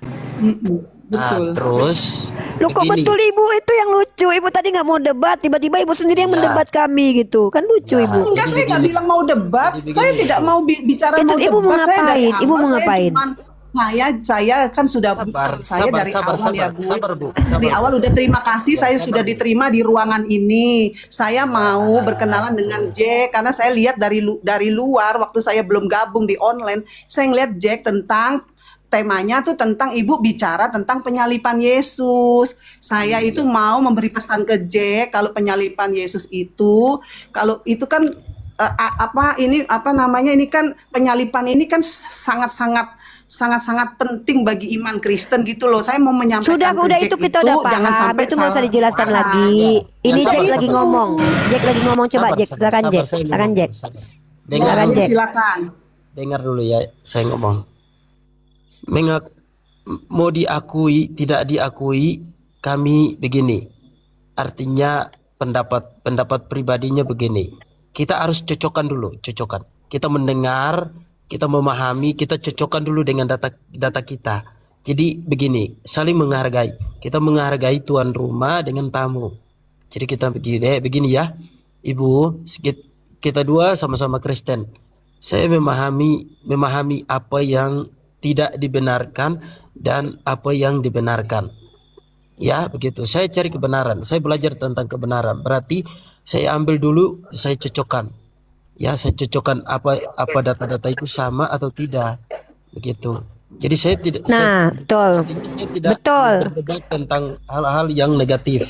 Tapi saya Ya, ambil yang jadi- positif. Saya menjadi pendengar. Jadi Jack dulu. ini tidak berdebat, Jack ini belajar. Lalu ibu kesini naik, saya mau mengingatkan Jack. Udah saya kasih kesempatan, ibu ngingetin Jack. Tiba-tiba ibu menjelaskan, menurut sejarah begini-begini. Terus ibu bilang jangan ditanggapi. Saya cuma mau ngomong gitu. Ya nggak bisa. Di room kami ini apapun argumentasi wajib kami tanggapi karena kami membuka room ini untuk mengedukasi, bukan membiarkan orang Kristen seenaknya bicara tentang agamanya lalu kami diamkan. Oh ya makasih Bu turun, nggak bisa. Tapi kalau ibu bilang, oh ya kalau gitu saya nggak mau diskusi dong, ya sudah nggak apa-apa. Kami kan nggak paksa ibu diskusi. Cuman kalau ibu masih membuat klaim di Komal ini, selagi klaim itu ibu keluarkan, klaim itu kalau seandainya kami tidak sepakat, kami berhak untuk membantah. Oh kak, saya nggak mau dibantah ya, jangan di sini, bikin room sendiri, ngomong tempat sendiri. Di sini pasti dibantah, kecuali omongannya sesuai dengan kenyataan. Jack ini belajar. Dia mendapatkan informasi dari kami. Nah sekarang Kak Jenny gini deh. Kak Jenny mau diskusi tentang penyalipan atau tidak?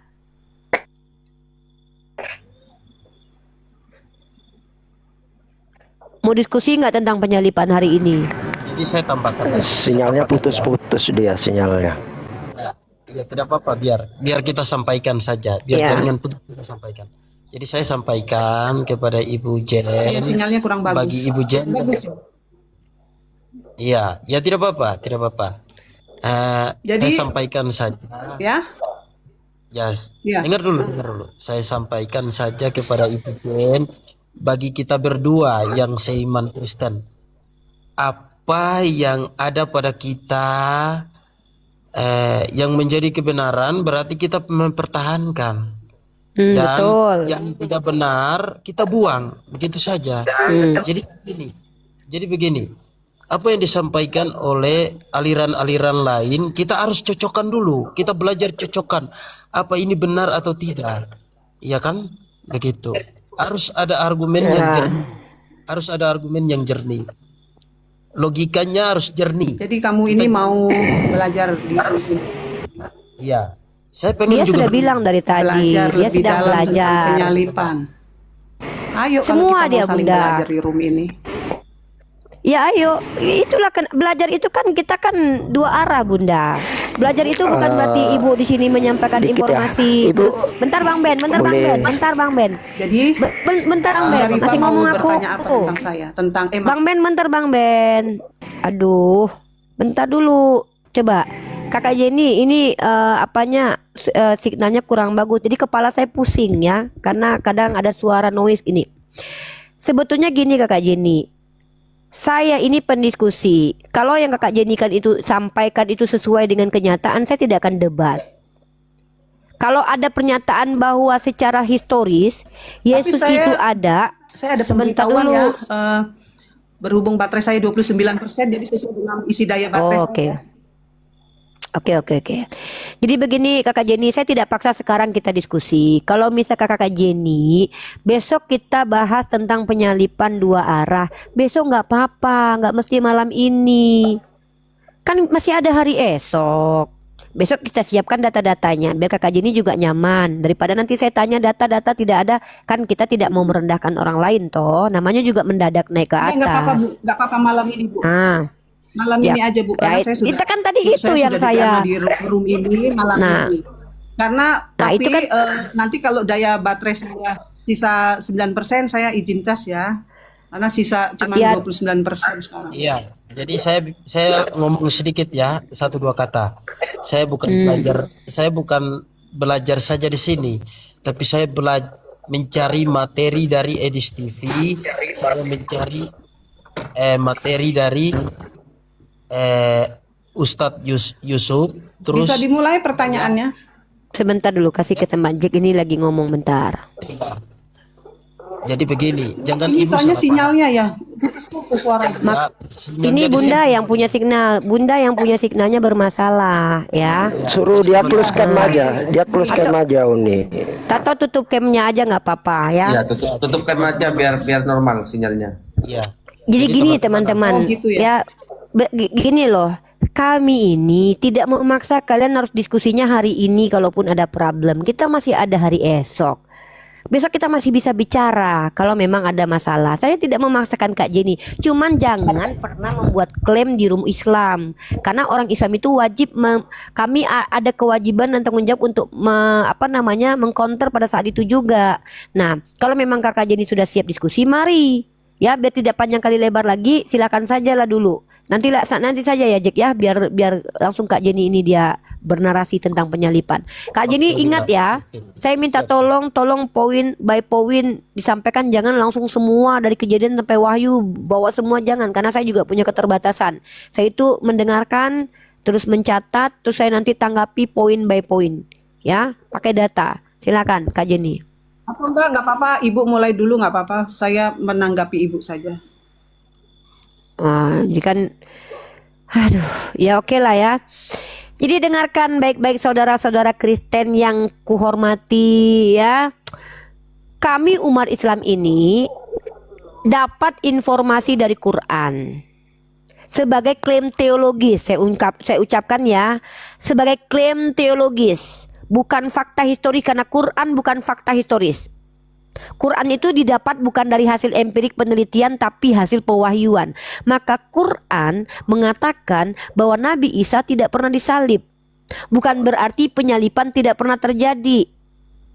Penyalipan itu terjadi dengan pernyataan Quran bahwa mereka menganggap bahwa yang mati itu, yang disalibkan itu adalah Isa Al-Masih putra Maryam, padahal tidak. Artinya Allah menginformasikan bahwa memang ada penyalipan. Nah, kami dapat informasi dari Allah Subhanahu wa Ta'ala bahwa ternyata yang disalibkan itu bukan Nabi Isa. Itu dulu peristiwanya terjadi, tapi tokoh yang disalib itu bukan Nabi Isa. Kenapa? Karena dalam ranah teologis kami percaya Tuhan mampu menyelamatkan siapapun. Seperti Nabi Ibrahim dalam api tak terbakar, Yunus dalam perut ikan tak mati, Nabi Musa dikejar Firaun tidak mati. Nah, itu. Maka kemudian ada orang Kristen berkata, secara sejarah yang disalibkan Yesus anak Maria. Ah, ini masalah. Ini masalah ini. Kenapa? Karena klaim teologis dikatakan sejarah. Kalau memang ada sejarahnya yang disalibkan adalah Yesus anak Maria, bawa fakta konkretnya. Dari mana Flavius Josephus itu melihat? Apakah dia saksi mata? Dari mana dia tahu? Apakah Tacitus itu punya dokumentasi yang disalibkan itu Yesus anak Maria? Pertama, pada saat itu nama Yesus itu banyak. Ada Yesus Baraba, ada Yesus bin ini bin itu, banyak Yesus. Maka dari mana teman-teman Kristen berani-beraninya mengatakan bahwa penyalipan Yesus yang adalah anak Maria itu adalah fakta sejarah? Dari mana itu? Itu saja. Saya tidak mengkritisi iman kalian, itu urusan kalian. Yang saya kritisi pernyataan ini nih. Pernyataan ini tolong nih. Secara historis yang disalib adalah Yesus anak Maria. Itu saya minta tanggung jawabnya. Maka tunjukkan fakta datanya bahwa ini loh data-datanya kalau Yesus anak Maria disalibkan. Nah, baru silakan Bunda Jenny. Ya, itu.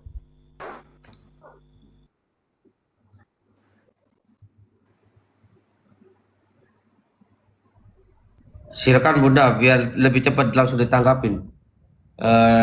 Jangan menggunakan sejarah menjadi fakta argumentasi ya, karena sejarah harus diuji. Silakan Bunda. Nggak masalah. Kalau dia mau menggunakan sejarah sebagai data argumentasi nggak apa-apa. Tapi tunjukkan kalau itu betul-betul lulus uji sebagai sejarah. Iya, harus Jangan diuji nanti dulu. dikatakan sejarah, nggak apa-apa. Kayak bawa ada sejarahnya ke sini. Kan saya sudah bilang. Kalau ada seorang sejarawan menuliskan informasi, jangan katakan itu langsung sejarah kecuali sudah ada fakta konkret. Ada seorang sejarawan mengatakan ini dan itu, sedangkan sejarah aja bisa berubah, bisa salah kok. Begitu ya. Jadi kita minta sumber sejarahnya. Dari mana itu Flavius dan Tacitus tahu bahwa yang disalibkan itu adalah Yesus anak Maria? Gitu. Silakan Kakak Jenny. Ya, saya menanggapi Ibu. Kalau Ibu kan melihat penyalipan Yesus dari kacamata Islam, yaitu pewahyuan Allah, pewahyuan Allah ya. Kalau di Kristen itu beda, Bu. Kristen itu pegang kitabnya sendiri di Bible. Untuk apa murid Tuhan Yesus, 12 murid Yesus itu mati? Kan karena mereka saksi sendiri, saksi yang menyaksikan Yesus disalib. 12 murid Tuhan Yesus itu. Mereka data, mati Pakai data, untuk Bunda. Pakai Ya, data. sabar. Berarti jangan bawa sejarah ya. Kalau sudah pakai Bible jangan bilang itu sejarah, karena Bible bukan kitab sejarah. Bible itu kitab karangan orang yang kita nggak tahu sumbernya dari mana. Silakan. Siapa yang melihat Yesus mati disalib? Murid Yesus, satu aja nama murid Yesus. Ya, tampilkan data Kita Bunda. klaim aja.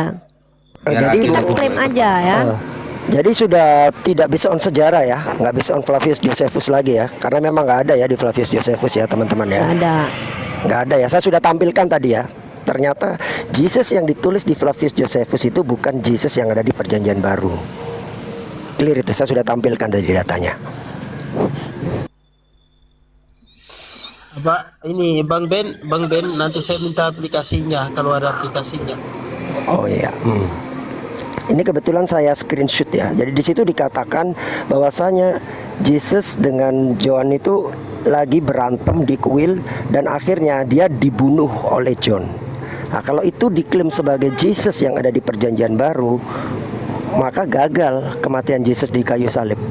Kalau berdasarkan bukunya Flavius Josephus ya. Bang Ben itu ada di tempat yang noise loh, kepala saya pusing. Kalau Bang Ben buka mic itu Saya di luar noise. soalnya. Nanti saya DM ya, DM Bang Ben biar Yesus itu kan orang Yahudi yang sebenarnya menolak Yesus sebenarnya. Tidak bisa diambil sumber sejarah dari perkataan dia. Dan juga atas Yesus juga orang Romawi yang bukan pengikut Yesus, atas Yesus itu ya. Jadi dua-duanya Ini sumber mana ini tidak kakak ini? nyambung. Kakak Jeninya mana nih? Kak Jenny silakan tanggapi tadi pertanyaan Bunda pakai data di mana murid-murid melihat Yesus Ya, orang disalib. saya kasih kesempatan orang bicara, orang pada bicara. Enggak. Kita berdua aja. Makanya mereka karena kakak diam, makanya mereka bicara. Kalau kakak diam mereka bicara karena kita nggak mau melamun juga gitu loh. Kan Saya waktunya Kak Jenny. Tunjukkan datanya. Tadi Bunda kan nyuruh pakai data, jadi saya cari data. Ya silakan. Iya, Iya saya cari udah. Kalau data cari dulu. data ya sudah kita tunggu. Datanya itu ada. Iya datanya. Iya. Datanya di Yohanes 19 ayat 627. Yohanes Murid laki-laki yang Yohanes itu berapa? ada di sana itu Yohanes. Yohanes berapa? 1927 katanya Bunda. Saksi ya, saksi Yohanes. Iya, Yohanes berapa? Yohanes 19 nomor 27 kita baca. Kemudian katanya kepada muridnya, inilah ibumu. Siapa muridnya di situ, Bu?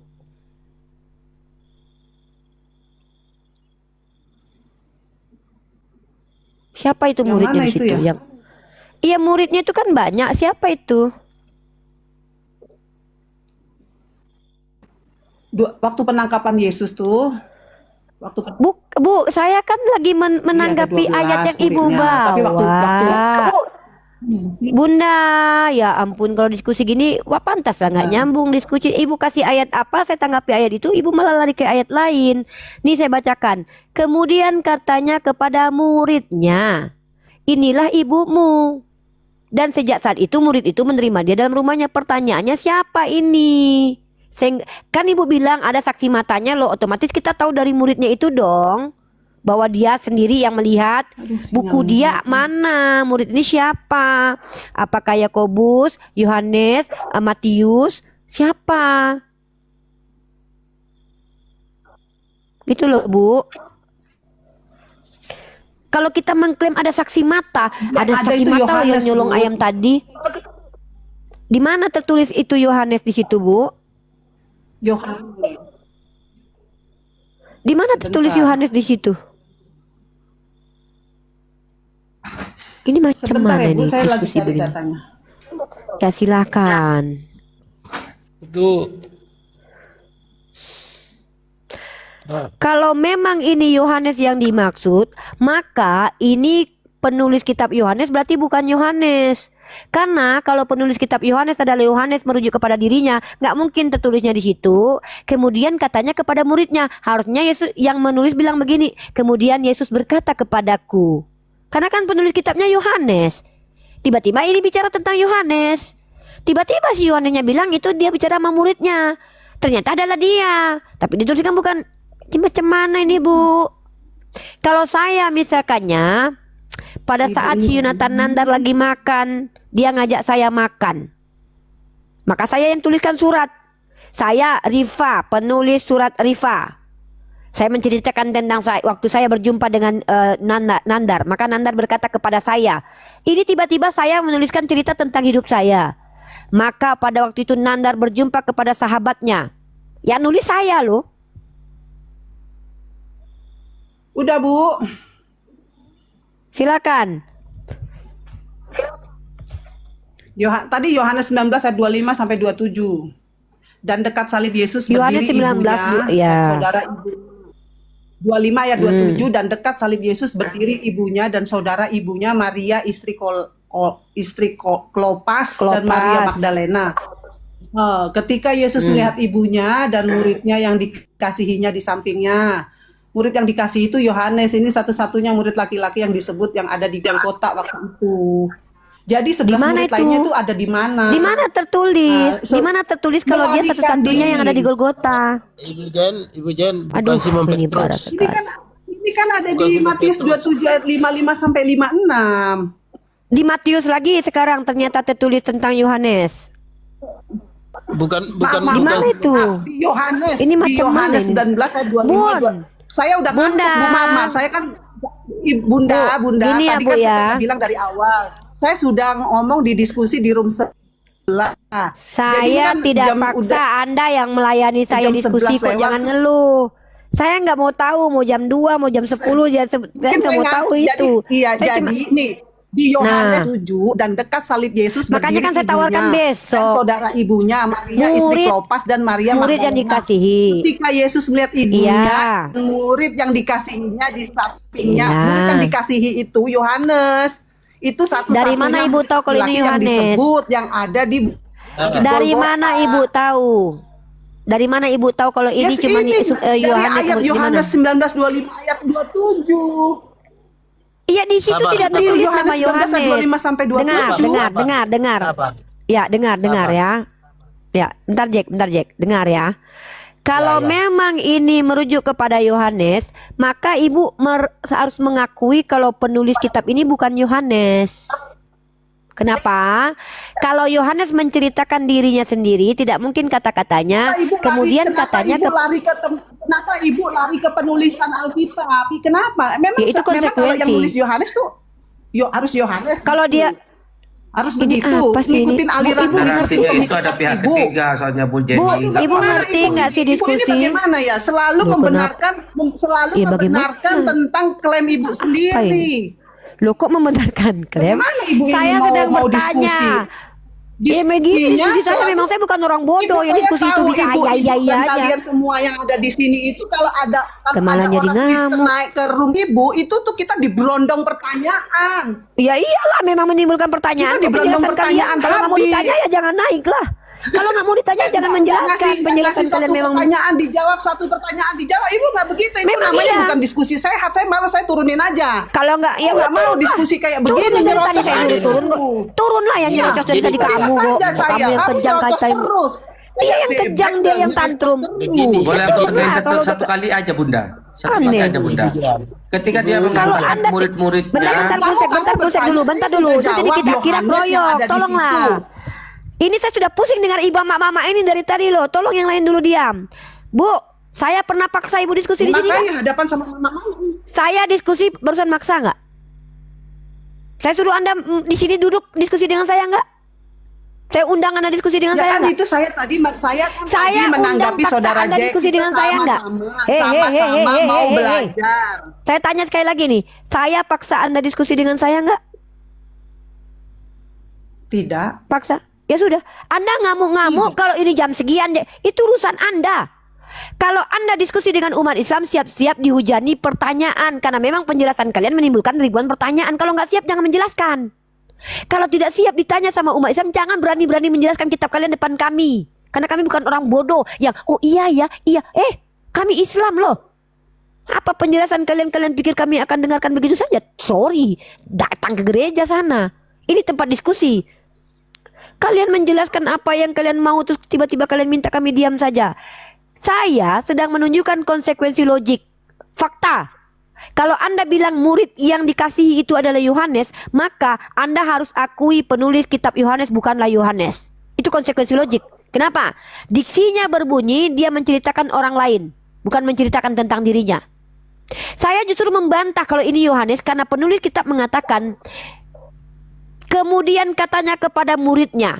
Kalau ini penulisnya Yohanes, berarti Yohanes sedang merujuk kepada murid Yesus yang lain, bukan kepada dirinya. Karena kalau pada dirinya, maka dia akan berkata, kemudian Yesus berkata kepadaku. Itu retorika saya yang saya bangun. Malah Itu kan retorika ibu. Ya terserah memang. ibu mau bikin tesis kayak Kalau gimana. tasera turun aja lah dari tadi ini banyak kali. Terserah, memang kami diskusi ya. Diskusi itu bukan terserah, ngapain diskusi kalau kayak gitu? Ya memang saya yang membuat retorika itu, bukan hantu belau. Nah, jadi begini. Penulisannya Dia yang- berbeda dari penjelasan tentang kitab Yohanes, sedangkan murid yang dikasihi itu bukan Yohanes tapi Simon Petrus. Itu lebih jelas. Dengar, itu Kristen saja, antara Kristen satu dengan Kristen yang lain itu masih berdebat siapa murid yang dikasihi. Karena apa?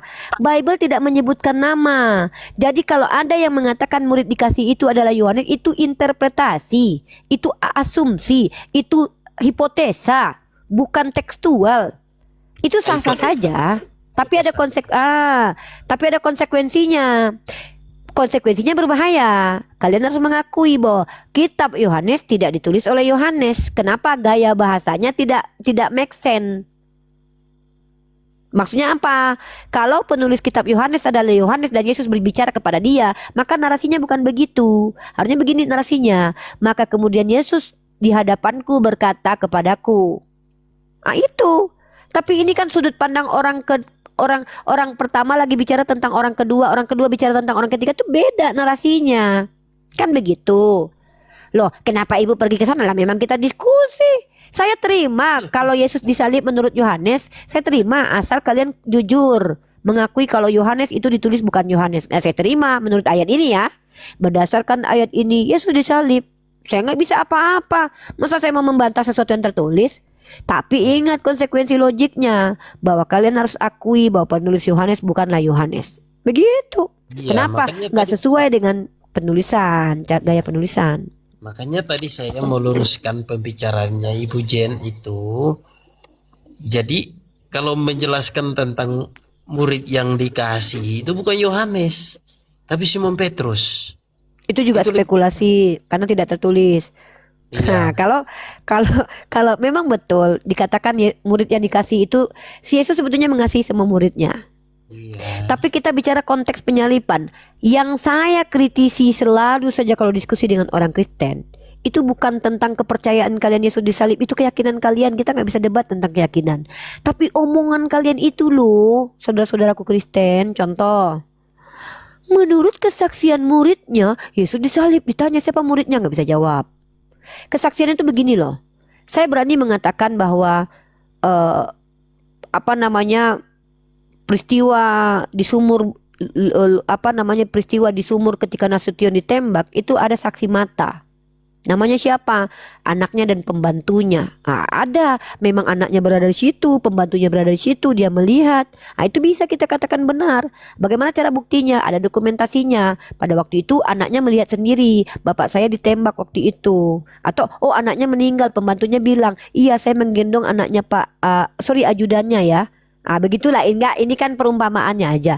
Maka bisa dikatakan itu jelas empirik berdasarkan kesaksian. Minimal ada kesaksian dari seseorang yang betul-betul melihat.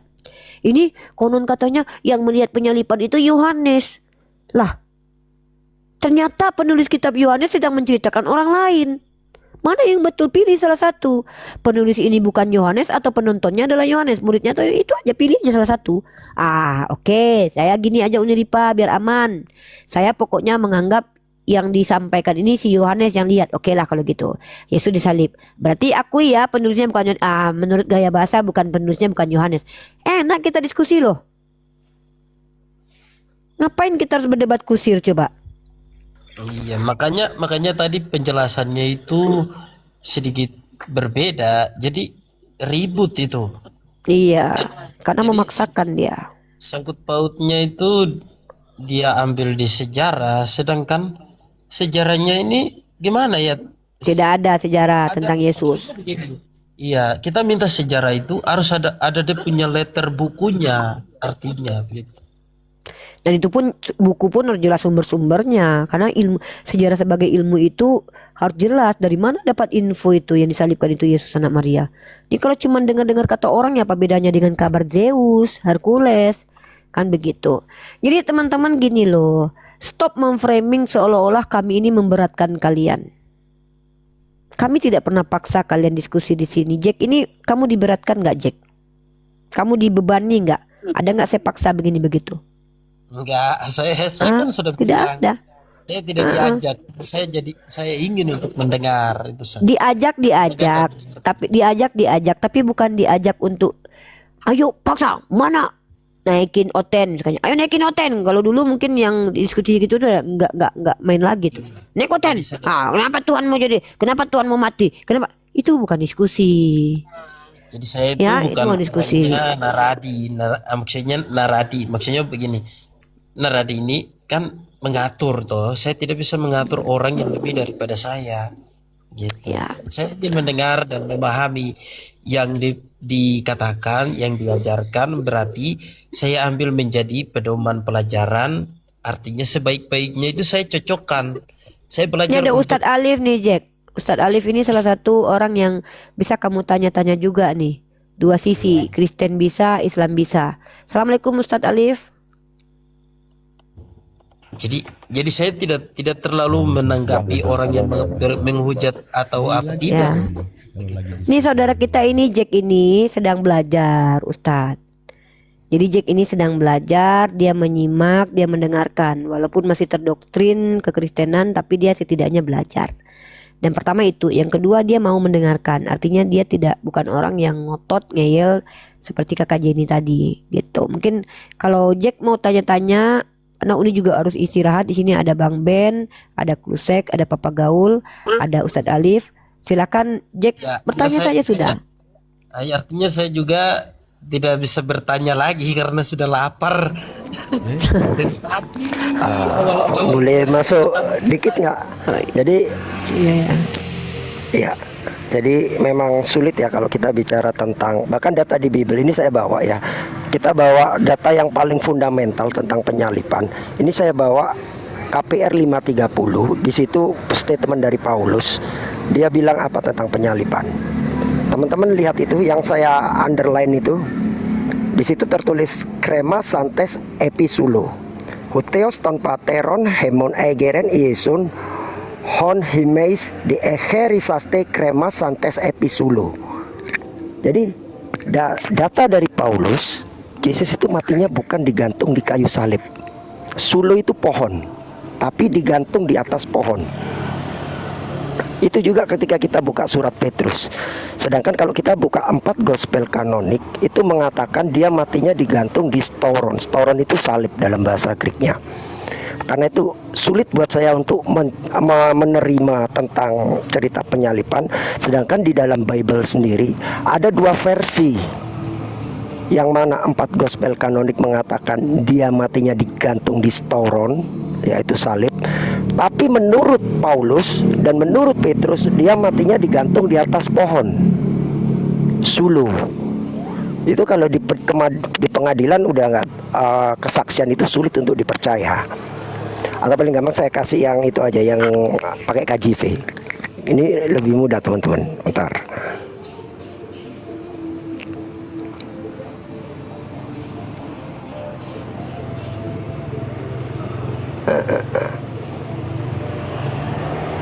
Ntar.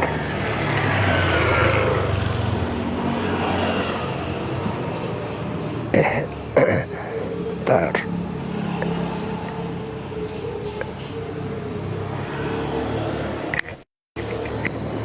Woi.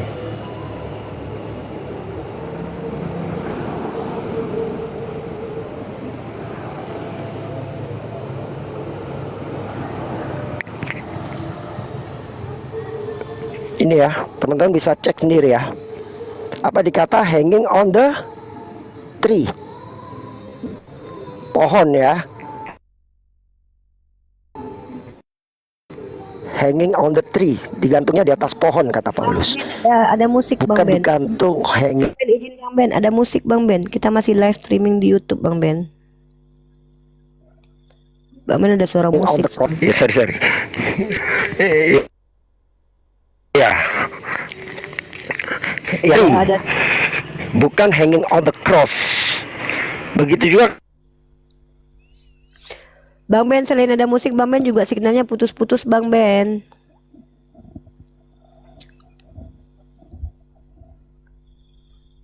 Bang Ben suaranya putus-putus ini. Ya, jadi gini ya, Jax.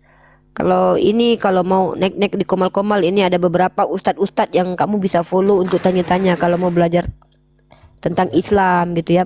Bang Ben suaranya putus-putus. Nah, misal kamu lihat ada Komal Ustadz Alif ya. Kalau mau tahu-tahu tentang Islam kamu naik diskusi santun. diskusi bagus-bagus gitu. Kalau kamu lihat saya itu, saya lagi apa namanya itu, lebih seringnya itu dimasukin roomnya itu sama penghujat, sama orang-orang yang suka-suka hatinya. Makanya kamu lihat saya terlalu keras toh. Iya, memang, tapi saya maksudnya begini, keras tegas tapi jujur. Artinya tidak semua orang itu berkata dengan jujur. Jujur Nah untuk itu jujur tuh harus ya. ya. Iya, Nah, jadi kalau Kristen tanya aja lah. silakan Tadi Ustadz. Pastor Sembiring juga suruh tanya aja daripada suruh narasi, aku ruwet. Mendingan dia suruh tanya. Tanya aja. Orang Kristen itu kurang apa lah dari kita ya. Setiap kita umat Islam itu kalau buka komal pasti suruhnya tuh tanya terus. Kalian tanya saja lah, kami nggak mau dengarkan kalian menjelaskan. Kurang apa kami coba? Karena harusnya tuh ya, kalau misalkannya Kristen naik, jelaskan agama kalian, itu kami memberi beban. Kami memberi beban kalian. Tapi kami komal-komal Islam ini tidak begitu. Jack tanya sama Ustadz Alif, nah, gitu. Silakan ya. Saya istirahat dulu Ustadz Alif ya, perlu seksil dibantu dulu ya. Ini masih ada 3.800 penonton, ada Ustadz Alif dengan Jack, biar mereka diskusi ngobrol. Saya juga harus istirahat ya. Subhanakallahumma wa bihamdika asyhadu an la ilaha illa anta astaghfiruka wa atubu ilaik. Izin Ustadz oper handle ya Ustadz. Ya oper handle Ustadz ya. Oke. Assalamualaikum, Ya, lanjut. silakan teman-teman Kristen. Silakan Ustadz Alim, silakan. Yang jadi moderator selain saya siapa nih? Ustadz Alif moderator nggak di sini? Bukan, aku bukan. Ini Nandar harus kasih Ustadz Alif moderator dulu nih. Jangan Ada nggak jangan moderator? jangan kasih saya moderator, karena ya kalau ribut saya kasih turun. Iya. Ada nggak? Nandar kasih Ustadz Alif dulu moderator. Penontonnya masih banyak nih. Biar Ustadz Alif lanjut dengan Jack dulu. Nah, Nandar tuh bangun dia tuh. Aku tinggalkan dulu ya. Biar Ustadz Alif bisa ngatur dengan siapa dia ngomong. Karena dia yang berhak mengatur orang bicara dengan dia tuh kredibel atau tidak tuh dia yang punya aturannya. Oke, saya turun dulu Ustadz ya, izin ya. Jack ya, bagus ya. Tanya banyak-banyak. Sudah bisa Ustadz belum? Coba Ustadz, udah moderator belum? Ya, siap. Oke, Coba suaraku udah kecil bisa naikin katanya. ya. Suaraku kecil katanya. Ya, teman Kristen kalau ada yang mau naik diskusi, ini aja typing aja biar saya tidak bingung. Sebut Sudah bisa namanya belum, dari Ustadz Alif? pihak Kristen. Sudah kayaknya. Oke. Sudah. Coba, sudah yaudah bisa, ya. Sudah bisa cek. Oke. Ya, silakan teman-teman Kristen. Kenapa suaraku dibilang kecil terus ya? Cek masa iya? Keras. Aman. Aman ah. Mana Bunda Rifanya sudah turun? Iya, sudah istirahat dia. Guru saya sudah istirahat. Turun. Ya, silakan. Sama Ustadz Alif Uni juga Rifa bisa itu- Bun. Silakan. Ya, Uni Rifa itu memang menolak Yohanes. Karena itu Injil yang paling terang-terangan nyebut Yesus itu Tuhan. Udah itu aja dari saya. Bunda Jenny, masalahnya di situ ada pihak ketiga yang bicara. Bu Jenny dari tadi menarasikan murid-murid menyaksikan penyaliban Yesus. Benar dong Bunda Rifa bertanya di situ, mana murid-muridnya? Tapi Bu saya Jenny sudah mengatakan jawab. murid-murid, berarti Saya juga hampir sudah semua jawab murid pakai ayat. menyaksikan. Saya sudah jawab juga pakai ayat, lihat di Yohanes 19 ayat 26 sampai 27 Itu tentang pihak ketiga yang berbicara. Itu Yohanes, Pak. Saya meyakini itu Yohanes karena tertulis di kitab, di Bible. Kalau masalah meyakini ya itu sudah keyakinan. Makanya tadi dikritisi dari segi susunan katanya, kalimatnya tidak tepat kalau merujuk kepada Yohanes, gitu loh. Karena dia berkata kepadanya, gitu loh. Jadi nyanyinya terus kepada pihak yang lain, bukan kepada si penulis. Lah. Itu maksudnya dari Tadi tadi. saya sebut, Pak. pembahasannya. Tadi saya sebut 11 murid itu kabur, gak ada di situ. Yang ada satu-satunya itu yang dibawa kaki salib Yesus itu hanya Yohanes. Lah, Hanya kan dia Yohanes juga murid saja yang Yesus, ada di berarti situ. semuanya kabur mereka itu. Di sini ini, semua Pak, murid Yesus kan kabur. sudah tertulis. Ini kan ada di ayat, ada di surat Yohanes juga, dia yang Makanya menulisnya. narasi penulis ini membingungkan. Kan Yohanes Dan- itu dia menulis, ada beberapa surat dari dia. Dan lebih serunya lagi itu tidak dipalidasi oleh yang lainnya. Coba misal buka di Matius, ya, buka di Matius. Ada nggak mengisahkan tentang yang tadi, yang barusan? Nggak ada, Bu. Inilah terjadi yang dikatakan namanya diragukan, kontradiksi.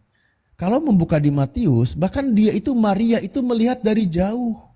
Tidak terjadi seperti di dekat sebagaimana obrolan di kitab Yohanes. Dari jauh itu. Gitu loh. Tidak ada kitab yang lain coba memvalidasi tentang siapa dia itu. Itu enggak ada. Kalau kita buka baik di Lukas, baik di Matius, di Markus itu enggak ada. Oke, jadi itu ya. Cuman apa nih poinnya kita kembangkan ke depan materi yang mau dibahasnya biar lebih kena lagi. Silakan. Dari teman Kristen boleh dibangun sebuah pertanyaan biar nanti kita kembangkan gitu loh. Pak, justru karena Yohanes itu saksi mata paling akhir, dia bisa melengkapi 3 Injil lain, nggak meniadakan keilahian, cuma Yohanes yang paling eksplisit di situ. Waktu dia menulis itu umurnya sudah 90, sudah tua. Yohanes waktu itu udah tua, di Efesus dia tujuannya itu, dia ada 3 Injil lain yang diceritakan. Apa yang Yesus lakukan waktu itu. Ya udah. Jadi saya udah Pak, saya mengakhiri. Ya, sekarang gini aja daripada ngotot terus. Ini kita mau bahasnya kemana ini? Tapi saya berpegang pada Alkitab saya, Bible Ya, saya. silakan. Anda berpegang kepada Bible saksinya itu Anda. Yohanes. Tertulis di Yohanes 1 ayat 1, Yohanes 8 ayat 58, Yohanes 20 ayat 28. Itu klaim langsung dari Yesus, dari muridnya. Tentang penyalipan Yesus. Udah itu aja Pak, terima kasih banyak. Aku mau tanya ya, Yohanes itu kan ada Yohanes anak Zebedeus, ada Yohanes Pembaptis, ada Yohanes anggota Sanhedrin yang 71 itu termasuk ada Yohanes. Terus Yohanes yang mana yang ada di penyaliban? Ya Yohanes murid Yesus.